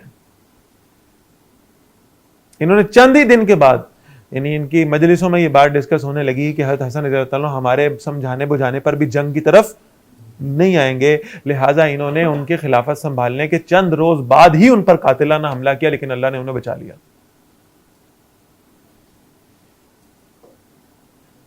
اب یہ بڑا فیصلہ کن قسم کا موڑ ہے. حضرت حسن رضی اللہ تعالیٰ عنہ نے حضرت معاویہ رضی اللہ تعالیٰ عنہ کو خط بھیجا اور انہیں کہا کہ میں آپ سے صلح کرنا چاہتا ہوں. اور صلح ایسا کرنا چاہتا ہوں کہ میں مسلمانوں کی خلافت کلی طور پر آپ کے سپرد کرنا چاہتا ہوں اور میں آپ کی بیعت کرنا چاہتا ہوں. حضرت معاویہ رضی اللہ عنہ کا جو ویلکمنگ گیسچر تھا وہ یہ تھا کہ انہوں نے خالی کاغذ لیا، بلینک چیک، اس پر مہر لگائی، مہر لگا کے حضرت حسن رضی اللہ تعالیٰ عنہ کو بھیجا اور کہا کہ اگر آپ صلح کرنا چاہتے ہیں اور آپ یہ امارت مسلمانوں کی میرے ذمہ لگانا چاہتے ہیں تو جو آپ شرائط چاہتے ہیں وہ اس کاغذ پہ لکھ دیں اور میں ان کو ماننے کے لیے تیار ہوں. تیار کیا ہوں؟ میں نے تو مہر لگا کے بھیج دیا کہ جو آپ لکھیں گے وہ میری طرف سے مستند ہے. یہ ساری بات طے پا گئی. حضرت معاویہ رضی اللہ عنہ نے ان کو پیغام بھیجا کہ اگر آپ بیعت کرنا چاہتے ہیں تو آپ ایسا کریں، کچھ فاصلہ آپ طے کریں، کوفہ آ جائیں، کچھ فاصلہ میں طے کرتا ہوں، میں بھی کوفہ آ جاتا ہوں اور کوفہ میں بیٹھ کر، تاکہ آپ کو بھی زیادہ فاصلہ نہ طے کرنا پڑے، زیادہ سفر نہ کرنا پڑے اور کوفہ میں بیعت ہو جائے. اور غالباً حضرت معاویہ رضی اللہ تعالیٰ عنہ کے یعنی اس سارے آفر کے پیچھے جو ایک بات تھی، ایک حکمت تھی، وہ یہ محسوس ہوتی تھی کہ سارے فتنہ پرور لوگ تو کوفہ میں اکٹھے ہیں، لہٰذا ان کی آنکھوں کے سامنے یہ سارا معاملہ طے ہو جائے گا اور پھر ان کو سمجھ میں آ جائے گا کہ ہماری آپس کی کوئی لڑائی نہیں ہے. حضرت حسن رضی اللہ عنہ نے جواب میں لکھا کہ بیعت کرنا میری حاجت ہے، آپ کی نہیں ہے، لہٰذا آپ کوفہ کیوں آئیں گے؟ میں دمشق آ کر آپ کی بیعت کروں گا.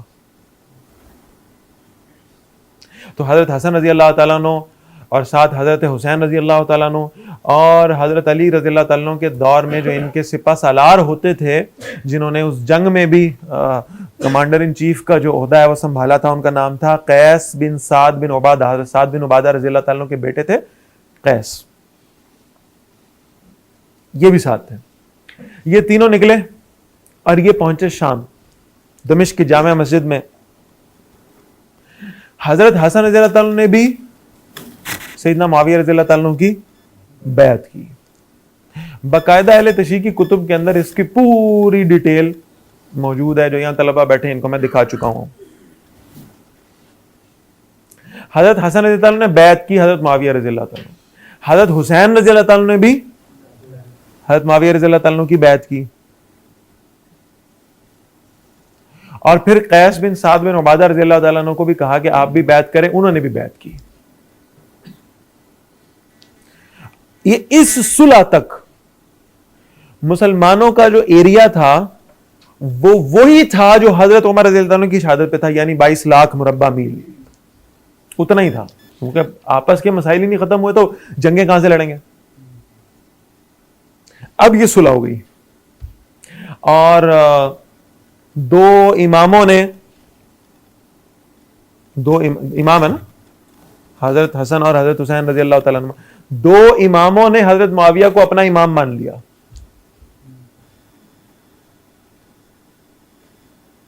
یہ مسئلہ ختم ہو گیا، مسلمانوں کی فتوحات دوبارہ شروع ہو گئی. حضرت معاویہ رضی اللہ تعالیٰ نے 19 سال خلافت کی اور 19 سال میں وہ 22 لاکھ سے ایریا کہاں پہنچ گئے؟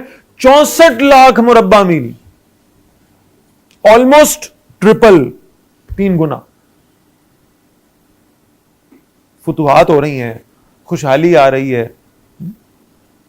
میں نے وہ روایت سنائی تھی کہ حضرت معاویہ رضی اللہ عنہ نے خط لکھا ہے، اے میری قوم کے سنارو. یہ آفیشل جسے کہہ رہے ہیں نا کہ گورنمنٹ کے لیٹر ہیڈ کے اوپر یہ خط جو ہے نا یہ نکالا گیا، ایشو کیا گیا کہ اے میری قوم کے سنارو، رات کو اپنی دکانیں کھلی چھوڑ کر جایا کرو، کیونکہ تمہارے مال کی حفاظت کا ذمہ تالوں کا یا چوکیداروں کا نہیں ہے، تمہارے مال کی حفاظت کا ذمہ معاویہ کا ہے رضی اللہ تعالی. اس قدر خوشحالی تھی اور اس قدر جو ہے نا وہ یعنی خلافت جو ہے وہ پھیل رہی تھی. 19 سال وہ جو معاہدہ ہوا تھا نا حضرت حسن رضی اللہ عنہ کے ساتھ، اس میں یہ بات طے تھی کہ حضرت معاویہ رضی اللہ تعالیٰ عنہ کے دنیا سے جانے کے بعد خلافت حضرت حسن رضی اللہ عنہ سنبھال لیں گے. یعنی پیرلل دونوں اپنی اپنی خلافت چلائیں، اس سے بہتر ہے کہ پہلے ایک چلا لے اور جب وہ دنیا سے چلا جائے تو دوسرا شخص خلیفہ بن جائے. حضرت حسن رضی اللہ عنہ خلیفہ بن جائے.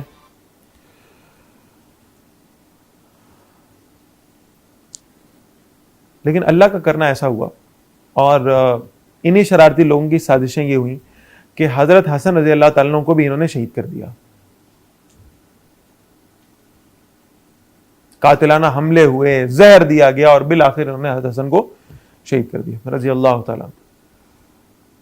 اور حضرت معاویہ رضی اللہ تعالیٰ بھی حیات تھے. 19 سال کی خلافت ہو گئی. اب میں یہ چلتے چلتے پہنچ رہا ہوں تقریباً 60 ہجری میں. پچھلے ایک ہفتے میں جو میں نے گفتگو کیا اس کو میں نے کوشش کیا ہے کہ میں صرف 1 گھنٹے کے اندر آپ کے سامنے جمع کر دوں. اب یہ آ گئی ہے 60 ہجری.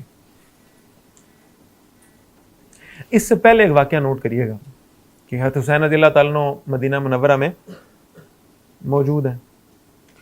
51 52 53 3 سال, 51 ہجری 52 ہجری اور 53 ہجری, 3 سال حضرت معاویہ رضی اللہ تعالیٰ عنہ نے یزید کو امیر حج بنا کر بھیجا ہے, اور تینوں سالوں میں حضرت حسین رضی اللہ تعالیٰ نے حج بھی کیا ہے. امیر حج وہ ہے جو عرفات کا خطبہ دیتا ہے. اور حضرت معاویہ رضی اللہ تعالیٰ عنہ کو معلوم تھا کہ میں جب دنیا سے رخصت ہو جاؤں گا تو پھر دوبارہ یہ شرارتی ٹولہ جو ہے نا یہ ایکٹیویٹ ہو جائے گا, اور پھر یہ دوبارہ مسلمانوں میں لڑائیاں کرانے کی کوشش کرے گا, اور پھر خلافت متنازع فی ہو جائے گی اور لڑائی جھگڑے ہوں گے کہ کس کو خلیفہ نامزد کیا جائے. انہوں نے اپنے قریبی ساتھیوں سے مشورہ لیا کہ مجھے بتائیں مجھے کیا کسی کو خلیفہ نامینیٹ کرنا چاہیے, اور کسی کو کرنا چاہیے تو وہ کون ہو. تو یہاں ایک شخص نے مشورہ دیا جن کا نام ہے مغیرہ بن شعبہ رضی اللہ تعالیٰ. یہ ذرا سمجھ لیں یہ کون آدمی ہے, ورنہ ان کی بات کی ویلیو نہیں ہوگی. یہ صحابی رسول ہیں, صحابی ہیں, اور یہ وہ ہیں حضرت مغیرہ رضی اللہ تعالیٰ جن کے بارے میں روایت ہے کہ یہ نبی اکرم صلی اللہ علیہ وسلم کی تدفین کے وقت ان کی قبر میں سے سب سے آخر میں باہر آئے تھے. ایک روایت ایسی آتی ہے کہ انہوں نے اپنی انگوٹھی نیچے گرا دی تھی, اور ایک روایت ایسی تھی کہ خود قبر کے اندر ہی کھڑے رہے تھے. انہوں نے آپ صلی اللہ علیہ وسلم کو قبر میں لٹایا تھا, اور پھر انہوں نے لوگوں سے کہا تھا مٹی پھینکنا شروع کرو. وہ مٹی پھینکتے رہے. جب ان کے پیر مٹی میں دھنس گئے نا, اس وقت یہ قبر سے باہر آئے, اور انہوں نے کہا لوگوں گواہ ہو جاؤ, اس دنیا میں نبی اکرم صلی اللہ علیہ وسلم سے سب سے آخر میں جدا ہونے والا میں ہوں.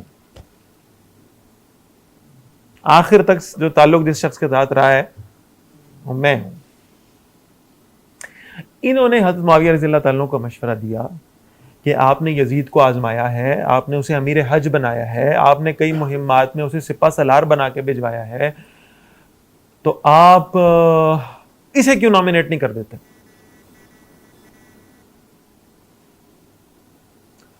حضرت معاویہ رضی اللہ عنہ نے کہا کہ ہم اس پر رائے لیں گے. سارے گورنرز کو خط لکھ کے جائیں اور ان سے رائے لی جائے کہ کیا ہم یزید کو مسلمانوں کے خلیفہ کے لیے نامینیٹ کر دیں. یہ خطوط لکھے گئے, اور کوئی 5 لوگوں کے سوا باقی سب نے اس نامینیشن کی توثیق کر دی. کتنے لوگوں کے علاوہ؟ حضرت عبد الرحمن بن ابی بکر تھے رضی اللہ تعالیٰ, حضرت عبداللہ بن عباس تھے, حضرت حسین رضی اللہ تعالیٰ تھے, حضرت عبداللہ بن زبیر تھے رضی اللہ تعالیٰ, اور حضرت عبداللہ بن عمر تھے. انہوں نے توثیق نہیں کی. انہوں نے کہا کہ نہیں, ہم اس کو ٹھیک نہیں سمجھتے کہ باپ کے بعد بیٹا آ جائے, اور جبکہ اس سے بہتر درجے کے لوگ امت میں موجود ہیں. ان 5 لوگوں نے اختلافی نوٹ لکھا, انہوں نے اس کی توثیق نہیں کی. باقی پوری امت میں جہاں جہاں یہ نامینیشن گئی ہے انہوں نے توثیق کر کے واپس بھیج دی. یہ ہو سکتا ہے کہ یزید میں جو آگے خرابیاں پیدا ہوئی ہیں وہ مسلمانوں کو اس وقت تک سامنے نہ آئی ہو سکتا ہے. یزید کا دفاع کرنا یہ میرا مقصد ہی نہیں ہے, اس کی وجہ پہ بھی آتا ہوں ابھی انشاءاللہ. لیکن میں جو اس وقت بات عرض کرنا چاہ رہا ہوں نا آپ کو, وہ یہ ہے کہ حضرت معاویہ رضی اللہ تعالیٰ نے جو نامزد کیا تھا نا انہیں, اس کا ڈیفنس یہ ہے کہ اگر آپ حضرت معاویہ رضی اللہ تعالیٰ کی نامینیشن کو غلط کہیں گے تو پھر پوری امت میں سے جو توثیق کے خطوط آئے ہیں جن میں اکابر صحابہ بھی موجود ہیں, ان کی کریڈیبلٹی کا آپ کیا کریں گے؟ پھر آپ کہیں گے یہ بھی سارے غلط ہیں. ایسے ہی یزید کو ولی عہد نامزد کر دیا گیا. 5 لوگوں کا اعتراض تھا,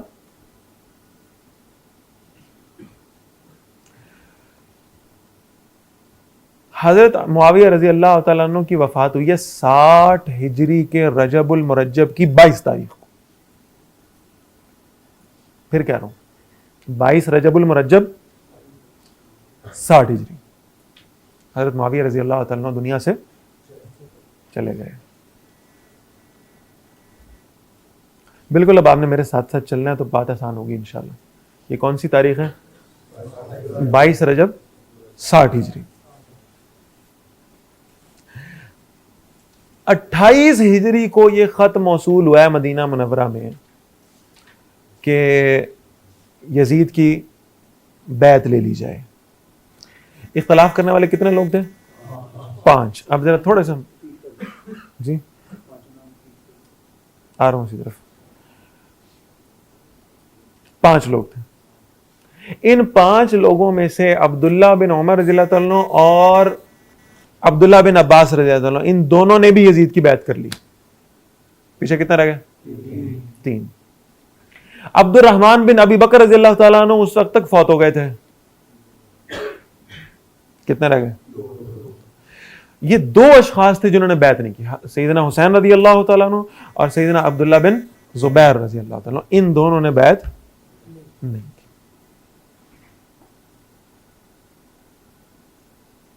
حضرت حسین رضی اللہ تعالیٰ نے جب مدینہ کا جو والی تھا اس نے بلایا اور اس نے کہا کہ بیعت کے لیے حکم نامہ آیا ہے, سب کی بیعت کرنی, تو حضرت حسین رضی اللہ تعالیٰ نے وہاں فرمایا کہ مجھے مہلت چاہیے, مجھے وقت چاہیے, میں اس رائے سے اختلاف رکھتا ہوں اور میں یہ سمجھتا ہوں کہ یزید کے مقابلے میں مسلمانوں میں بڑے اکابرین ایسے موجود ہیں, بلکہ خود حضرت حسین رضی اللہ عنہ کا اپنے بارے میں بھی یہ گمان تھا اور بالکل 100% صحیح گمان تھا کہ میں یزید سے زیادہ بہتر طریقے سے حکومت چلا سکتا ہوں.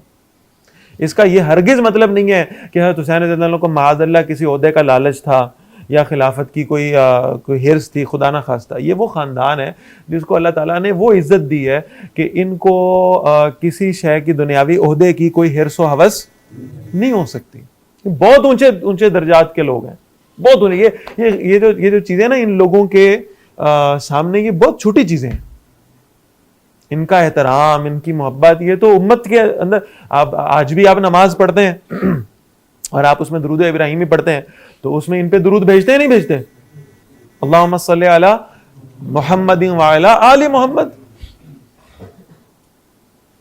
یہ کسی قسم کے حرص و ہوس کا شکار نہیں تھے, علی وجہ البصیرہ. میں یہ کہہ رہا ہوں صرف ان کی رائے یہ تھی کہ میں زیادہ بہتر طریقے سے یہ معاملہ چلا سکتا ہوں اور یہ رائے ہو سکتی ہے. مجھ سے اگر آپ پوچھیں گے تو یزید کا اور حضرت حسین رضی اللہ تعالیٰ کا آپس میں کوئی کمپیریزن نہیں ہو سکتا. یزید جیسے لوگوں سے یہ دنیا بھر جائے نا تو حضرت حسین رضی اللہ تعالیٰ کے پیروں کی خاک بھی نہیں ہے. کوئی تقابل نہیں تھا.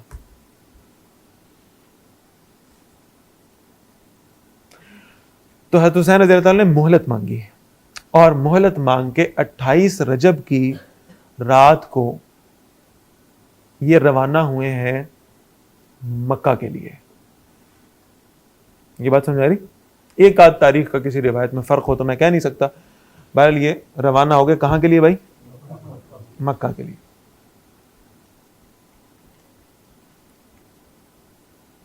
آج کتنی محرم ہے؟ 6 محرم میں ہم بیٹھے ہیں. واقعہ کربلا کب ہوا ہے؟ 10 محرم کو. کیونکہ ایک بات سمجھ میں آ گئی تو بڑے مسئلے انشاءاللہ حل ہو جائیں گے. واقعہ کربلا کب ہوا؟ 10 محرم.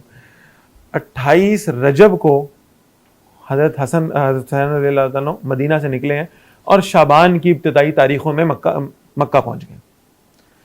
شعبان کا پورا مہینہ کہاں رہائش ہے؟ رمضان المبارک مکہ میں, رمضان کے بعد شوال مکہ میں, اس کے بعد ذی قعدہ مکہ میں, اور ذی الحج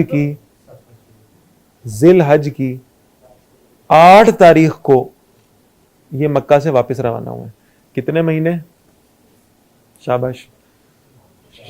شعبان, رمضان, شوال, ذی قعدہ. اور ابتدائی دن ذی الحج کے بھی. میں کہتا ہوں کمی بیشی نکالیں 4 مہینے پورے بنتے ہیں. ایسے ہی ہے نا؟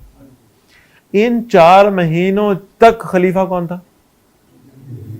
جی یزید تھا نا.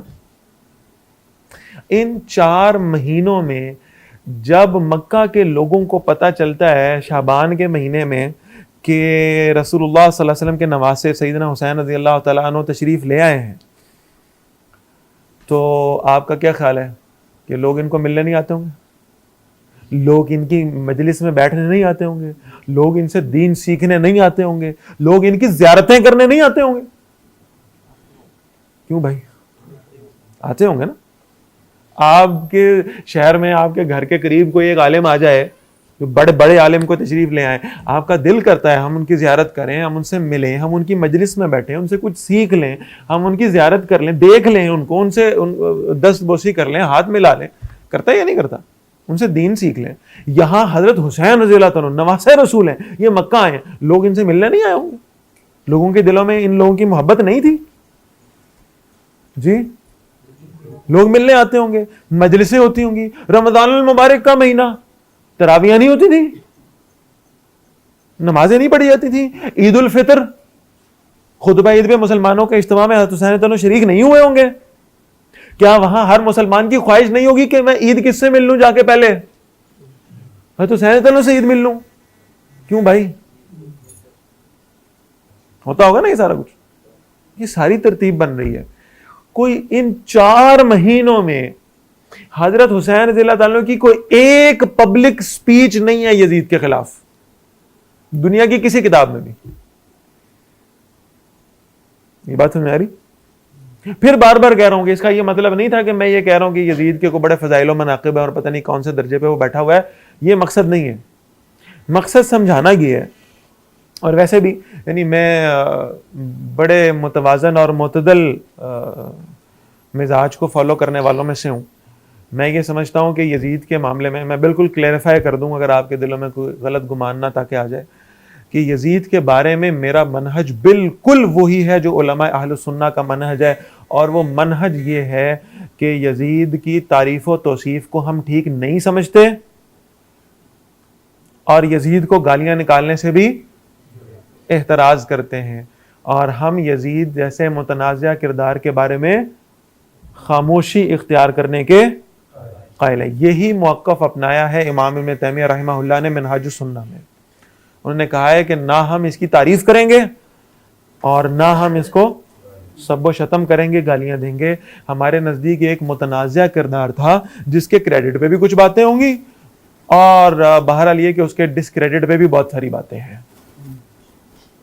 اس لیے ہم اس کے بارے میں کیا کریں گے؟ خاموشی اختیار کریں گے. نہ مثبت جذبات آنے دیں گے اور نہ منفی. ٹھیک. لیکن میں اب یہ آپ کو نوٹ کرا رہا ہوں کہ 4 مہینے حضرت حسین رضی اللہ تعالیٰ کہاں موجود ہیں؟ مکہ میں. اور مکہ میں حضرت حسین رضی اللہ تعالیٰ نے یزید کے خلاف کوئی پبلک سپیچ، کوئی گیدرنگ، کوئی ڈرائنگ روم میں بھی 4 لوگ ملنے آیا کہ بیٹھے مثال کے طور پہ، تو ان سے بھی گفتگو نہیں کی. یہاں تک بات سمجھ میں آ رہی؟ 4 مہینے. ہونا یہ چاہیے تھا کہ جو سینیریو ہم پریزنٹ کرتے ہیں یا جو کہانی ہم سناتے ہیں اس کے مطابق تو حضرت حسین رضی اللہ عنہ کو 4 مہینے مل گئے تھے. 4 مہینے ایک لشکر کی تیاری کے لیے بہت ہے. اور حضرت حسین رضی اللہ عنہ پہ جان نچھاور کرنے والے لوگ مکہ میں موجود تھے. حضرت حسین رضی اللہ عنہ ان کو کنونس کرتے، پبلک گیدرنگ میں خطابات کرتے، انہیں بتاتے کہ ہمیں یزید باطل ہے اور ہمیں اس کے خلاف جنگ کرنی ہے، لہٰذا تم سب میرا ساتھ دو. اور آپ یقین مانیں کہ یہ وہ لوگ تھے جو آل رسول پر جانے قربان کرنے والے تھے. یہ کیوں نہ ساتھ چلتے؟ یہ بات سمجھ میں آ رہی؟ انہی 4 مہینوں کے دوران 60 بڑے خصوصی مہمان تشریف لائے ہیں مکہ میں. یہ بہت اہم بات ہے. کتنے؟ یہ 60 مہمان جو تشریف لائے اپنے گھر بار چھوڑ کے، اپنے کام کاج چھوڑ کے، اور انہوں نے آ کے مکہ میں پکے پکے ڈیرے لگا لیے. یہ جو 60 مہمان تھے یہ تشریف لائے کوفہ سے.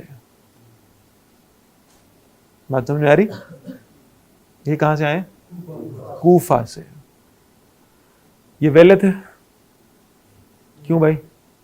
ان کے پیچھے گھر بار نہیں تھے، ان کے کاروبار نہیں تھے، ان کی تجارتیں نہیں تھی، یہ سارا کچھ چھوڑ کر 60 لوگ اور یہ آ گئے مکہ میں، اور مکہ میں آگے بیٹھ گئے، اور یہ حضرت حسین رضی اللہ عنہ سے آ کے ملتے ہیں اور انہیں آ کر کہتے ہیں دیکھیں آپ بیٹھے ہیں مکہ میں، آپ مدینہ سے ہو کر آئے، آپ کو مدینہ میں کچھ نظر نہیں آ رہا، آپ کو مکہ میں کچھ نظر نہیں آ رہا، لیکن بصرہ میں، کوفہ میں، عراق میں حالات بہت خراب ہیں، یزید نے ظلم و ستم کا بازار گرم کر رکھا ہے۔ بات سمجھ میں آ رہی؟ آپ اندازہ کریں جب ہم واقعہ کربلا کو مزے لے لے کے، چسکے لے لے کے، یہ جو مروجہ ہمارے ہاں طریقہ کار ہے اس کے مطابق جب اس کو بیان کرتے ہیں، آپ کبھی سوچیں کہ ہم کر کیا رہے ہیں؟ سوچیں ذرا۔ ہم کہتے ہیں یزید کا دور آیا، یزید نے مسجد نبوی میں گھوڑے بندھوا دیے، یہ لکھا ہوا تاریخ کی کتاب میں، گھوڑے باندھ دیے گئے، سپاہیوں نے لا کے گھوڑے باندھے، اور وہ مسجد نبوی میں گندگی پھیلاتے تھے، نمازیوں کے نماز پڑھنے کی جگہ بھی باقی بولے بھائی نہیں رہتی تھی۔ کیسی زبردست بات، ایسی ہے نا؟ یعنی جس وقت یزید کے سپاہی وہاں لا کے گھوڑے باندھ رہے تھے اور وہ گندگی پھیلا رہے تھے، اس وقت مدینہ میں کون رہتا تھا؟ جی آپ مجھے بتائیں، آپ اپنے محلے کی مسجد میں کسی کو گندگی پھیلانے دیں گے؟ آپ تو نہیں پھیلانے دیں گے۔ آپ کی مسجد میں کوئی شخص آ کر کہے کہ جی ذرا میں نے وہ ہمارے یہ 3-4 ساتھی ہیں، ذرا دل کر رہا ہے کوئی جوا کھیلنے، تھوڑی دیر کے لیے بیٹھ جائیں یہاں پہ، آپ بیٹھنے دیں گے؟ بولیں بھائی نہیں بیٹھنے دیں گے نا۔ آپ مسجد میں کسی کو گندگی پھیلانے کی اجازت نہیں دیں گے۔ آپ کے محلے میں کوئی ہندو عیسائی رہتا ہو اور وہ آگے اپنے گھر کا کوڑا مسجد میں خدا نہ خواستہ پھینک جائے تو آپ اس کو برداشت کریں گے؟ نہیں کریں گے نا، کبھی بھی نہیں کریں گے۔ صحابہ کا ایمان آپ جتنا بھی نہیں تھا، آپ کو صحابہ سے بہت ایمان والے ہیں۔ یزید نے لے جا کے گھوڑے باندھے، مسجد نبی میں گندگیاں پھیل گئیں اور صحابہ خاموش بیٹھے رہے، کسی نے کچھ نہیں کہا۔ بولیں بھائی یہ بات سمجھ میں آ رہی ہے؟ یعنی جھوٹ، اور وہ جھوٹ بھی ایسا جو بالکل عقل سے پیدل۔ مسجد نبی میں یہ سب کچھ ہوتا رہا، صحابہ خاموشی سے بیٹھے رہے۔ میں صرف ایک واقعہ کوٹ کرتا ہوں۔ حضرت عمر رضی اللہ تعالیٰ ایک دن نا اپنے دور خلافت میں ممبر پہ کھڑے ہو گئے مسجد نبوی میں، اور صرف اتنا جملہ کہا کہ لوگوں اگر میں تمہیں کوئی ایسا حکم دوں جس کی تائید تمہیں اللہ اور اللہ کے رسول صلی اللہ علیہ وسلم سے نہ ملی ہو تو تم میری بات مانو گے؟ کوئی ایسا حکم دوں جو شریعت کے مطابق نہ، مان لو گے نا میری بات؟ یہ کون کہہ رہا ہے؟ عمر رضی اللہ تعالیٰ عنہ، جو اپنی لاٹھی زمین پہ مارتے ہیں نا تو زلزلہ آ رہا ہے زمین میں اور زمین کانپ رہی ہے، لاٹھی زمین پہ مارتے ہیں اور زمین ساکت ہو جاتی ہے۔ یہ دریائے نیل کو خط لکھتے ہیں اور دریائے نیل پر بھی وہ روب اور ہیبت طاری ہوتی ہے کہ حضرت عمر رضی اللہ عنہ کے دور سے چلا ہے اور آج تک بند، جرت نہیں ہوئی اس کی کہ بند ہو جائے، اتنا روب ہے۔ کیسر و کسرا کے دربار کانپتے ہیں عمر کا ذکر آنے سے رضی اللہ تعالیٰ عنہ، اور آج بھی عمر کا ذکر آ جائے تو آئی بات ہے، وہ روب ہے۔ اور وہ کہہ رہے ہیں اگر میں تمہیں ایک حکم ایسا دے دوں جو تم نے اللہ کے نبی صلی اللہ علیہ وسلم سے نہ سنا، میری بات مانو گے؟ ایک صحابی کھڑا ہوا، غریب صحابی، تلوار رکھنے کے لیے نیام نہیں ہے اس کے پاس، کھجور کی چھال اس نے اپنی تلوار پہ لپٹی ہوئی ہے، اس نے کھجور کی چھال کو کھولا، تلوار باہر نکالی، اس تلوار کی دھار پہ انگلی پھیری اور کہا عمر یہ تلوار کبھی بدر و احد میں مشرکین پہ چلی تھی، آج اگر آپ نے ہمیں کوئی ایسا حکم دیا نا جو شریعت کے منافی ہوا تو اللہ کی قسم یہ تلوار آپ پہ چلے گی۔ بات سمجھ میں آ رہی؟ ایک حکم اگر آپ نے شریعت کے منافی دیا تو یہ تلوار آپ پہ چلے گی۔ حضرت عمر رضی اللہ عنہ نے فرمایا میں ایسا کوئی ارادہ نہیں رکھتا، میں تو دیکھنا چاہتا تھا کہ اگر مجھ سے کوئی غلطی سرزد ہو تو میری قوم کے لوگ مجھے سیدھا کرنے کی صلاحیت رکھتے ہیں کہ نہیں رکھتے۔ آری بات سمجھ؟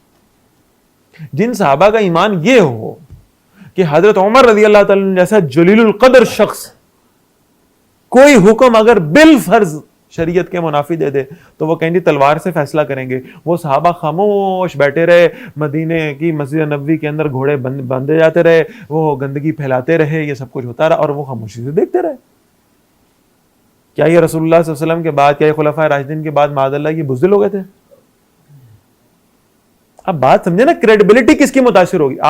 آپ برائیاں یزید کی بیان کر رہے ہیں, کریڈیبلٹی کس کی جا رہی ہے؟ صحابہ کی جا رہی ہے. مدینہ میں جی زنا عام ہو گیا, 1000 عورتوں کے ساتھ زنا ہوا اور وہ حاملہ ہو گئی. یہ مجھے بتائیں, یعنی پتہ نہیں ہماری زبانیں کیسے ایسی باتیں بول جاتی ہیں اور کیسے ہمارا قلم یہ جملے لکھ جاتے ہیں تاریخ دانوں کو, اللہ ہی اب سیدھا کرے تو کرے.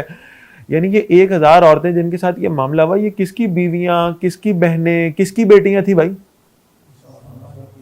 صحابہ کی تھی نا, تابعین کی تھی نا.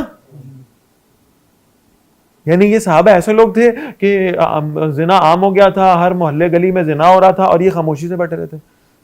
کریڈیبلٹی کس کی کریڈیبلٹی پہ انگلیاں اٹھ رہی ہیں؟ صحابہ کی.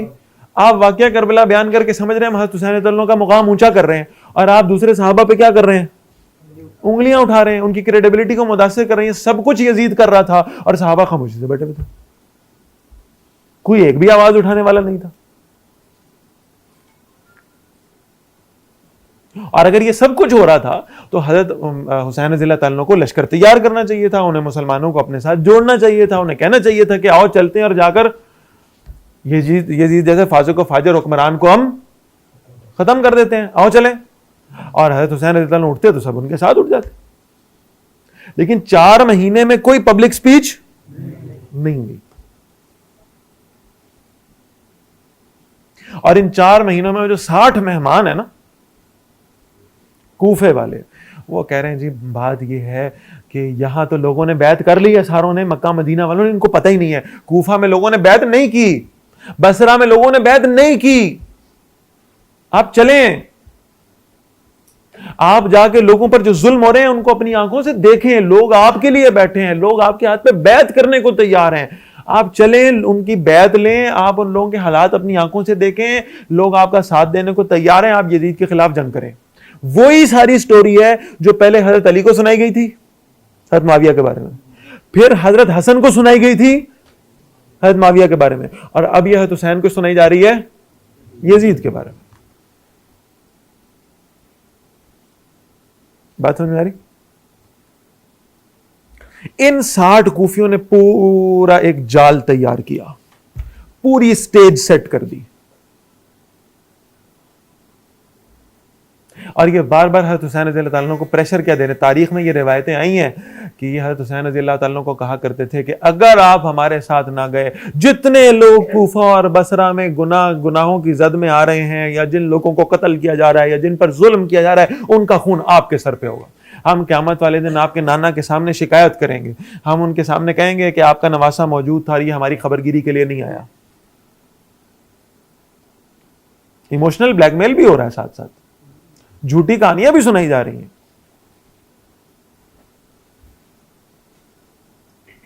یہاں تک بات سمجھ میں آ رہی ہے؟ 4 مہینے گزر گئے. حضرت حسین رضی اللہ تعالیٰ مکہ سے سفر پہ نکلے, 7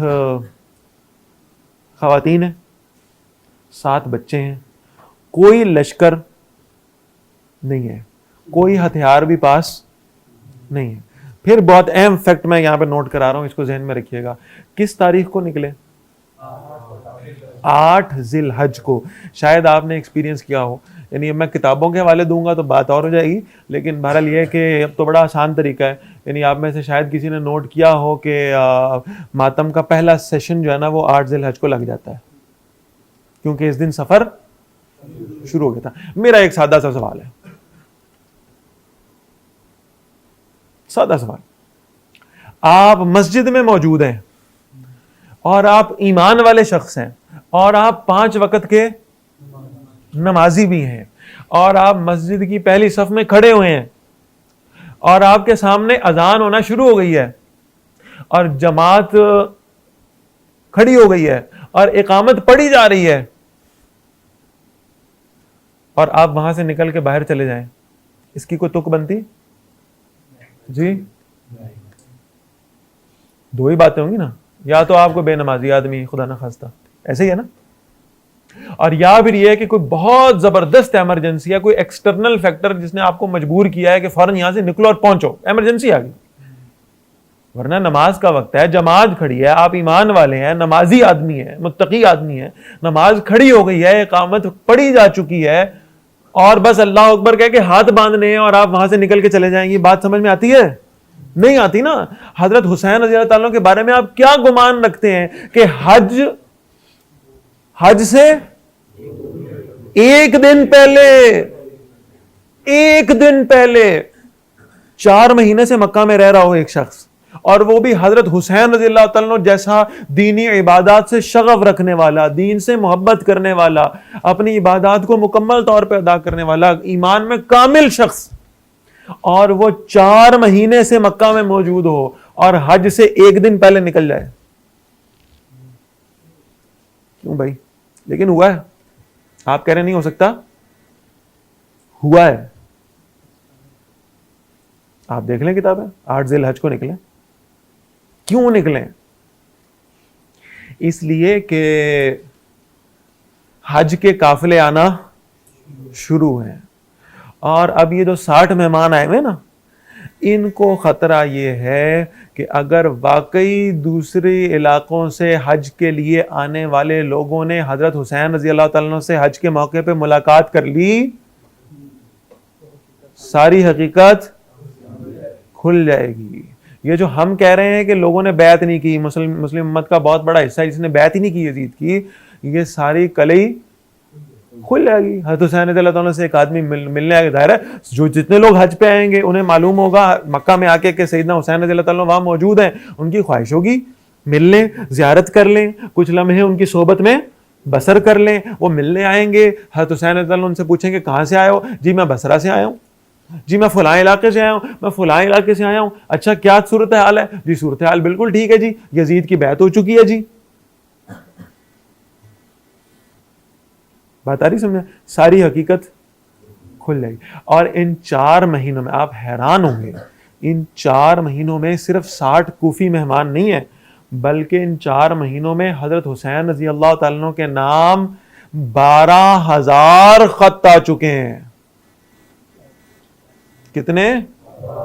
4 مہینوں میں 12,000 خط آ چکے ہیں حضرت حسین رضی اللہ تعالیٰ کے نام سے, اور 12,000 کے 12,000 خط ہیں کوفہ سے.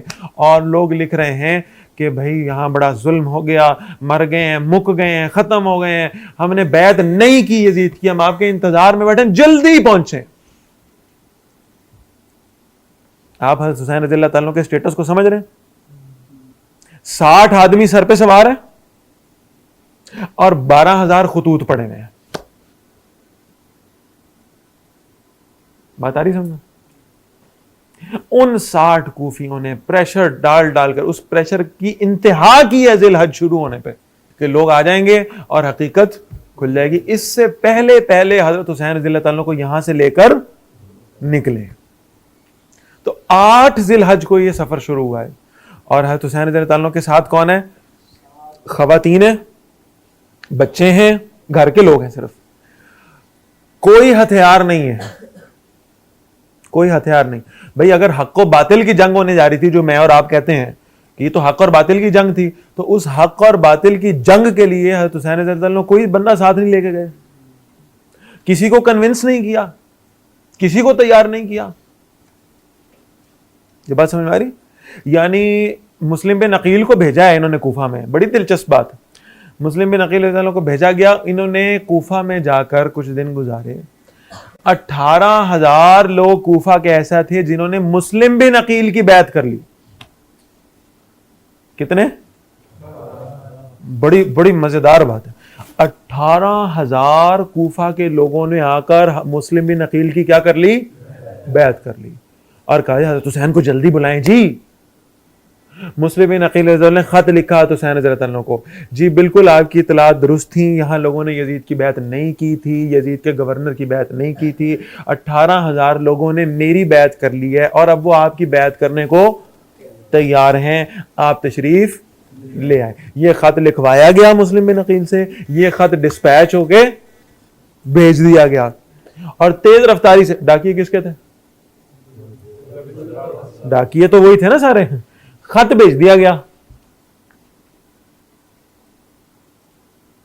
مسلم بن عقیل نے خط لکھ دیا کہ جی بالکل سب صورتحال جو ہے جیسی آپ کو رپورٹ مل رہی تھی ویسے ہی ہے, آپ تشریف لے آئیں, لوگ آپ کے ہاتھوں پہ بیعت کرنے کو تیار. یہ خط چلا گیا. ادھر سے ابن زیاد آیا اور مسلم بن عقیل کے پیچھے کتنے لوگوں نے بیعت کی ہے؟ 18,000 نے. اور ابن زیاد گورنر بن کے آ گیا. اور اس کے بعد سچویشن یہ ہوئی کہ مسلم بن عقیل کو انہوں نے کہا حضرت نماز پڑھائیں, اور وہ نماز پڑھانے کے لیے مصلی امامت پہ کھڑے ہوئے. انہوں نے پوری نماز کی امامت کرا دی, اور جب انہوں نے سلام پھیر کر پیچھے دیکھا تو پیچھے ایک آدمی بھی موجود نہیں تھا. پیچھے جماعت میں بیعت کتنوں نے کی تھی؟ 18,000 نے. اور جماعت میں پیچھے ایک, سب بھاگ گئے. نماز کے شروع ہونے تک موجود ہیں. نماز شروع ہوئی اور نماز شروع ہوئی پیچھے سے سارے کھسک گئے. اب مسلم بن عقیل کو پتا چلا کہ کیا ہوا ہے, دھوکا ہوا ہے, دھوکا ہوا. لیکن اب اس وقت کچھ ہو نہیں سکتا تھا, اس لیے کہ حضرت حسین رضی اللہ عنہ کو خط لکھا جا چکا تھا. جب مسلم بن عقیل نے یہ ارادہ کیا کہ کوفہ والوں کے اس بے وفائی سے حضرت حسین رضی اللہ عنہ کو آگاہ کرتے ہیں, اور اس ارادے کی بھنک پڑ گئی, تو کوفہ کے لوگوں نے مسلم بن عقیل کو شہید کر دیا. حضرت حسین رضی اللہ عنہ کو وہاں پہ خط ملا. اب ذرا پھر کہہ رہا ہوں, فیکٹر نوٹ کریں, 60 کوفی موجود ہے, 12,000 کوفہ کے لوگوں کے خط موجود ہے, اور ایک خط مسلم بن عقیل کا بھی موجود ہے. جو جاسوس بھجوایا تھا, جو پتہ کرنے کے لیے آدمی بھجوایا تھا, اس نے بھی کہہ دیا جی ایسے ہی ہے جیسے یہ کہہ رہے ہیں, آپ آ جائیں. وہ خط بھی مل گیا. اب حضرت حسین رضی اللہ عنہ نکلے, اور کس تاریخ کو نکلے؟ 8 ذی الحج کو نکلے. کوئی جنگی تیاری نہیں ہے, کوئی ہتھیار نہیں ہے پاس, کوئی لوگوں کا لشکر جمع نہیں کیا, گھر والے ساتھ ہیں. معلوم ہوتا ہے حضرت حسین رضی اللہ تعالیٰ عنہ کیا کر رہے ہیں؟ ہجرت کر رہے ہیں. جیسے مدینہ سے ہجرت کر کے مکہ آئے ہیں, اسی طرح مکہ سے ہجرت کر کے کوفہ جا رہے ہیں, کہ وہاں جاتے ہیں, وہاں بس جاتے ہیں, وہاں جا کے دیکھتے ہیں کہ سچویشن اصل میں ہے کیا. جنگ کے لیے نکلے ہوتے تو ہتھیار ساتھ لے کر کے نکلے ہوتے. گھر والوں, عورتوں اور بچوں کو جنگ پہ لے کون جاتا ہے؟ گھر والے موجود تھے, فیملی تھی ساتھ. کوفہ میں بسنے کے ارادے سے جا رہے ہیں, وہاں جائیں گے, دیکھیں گے حالات کیا ہیں, اس کے بعد لوگوں نے اگر بیعت کی اور ان کے ساتھ چلیں گے. وَلَقَدْ يَسَّرْنَا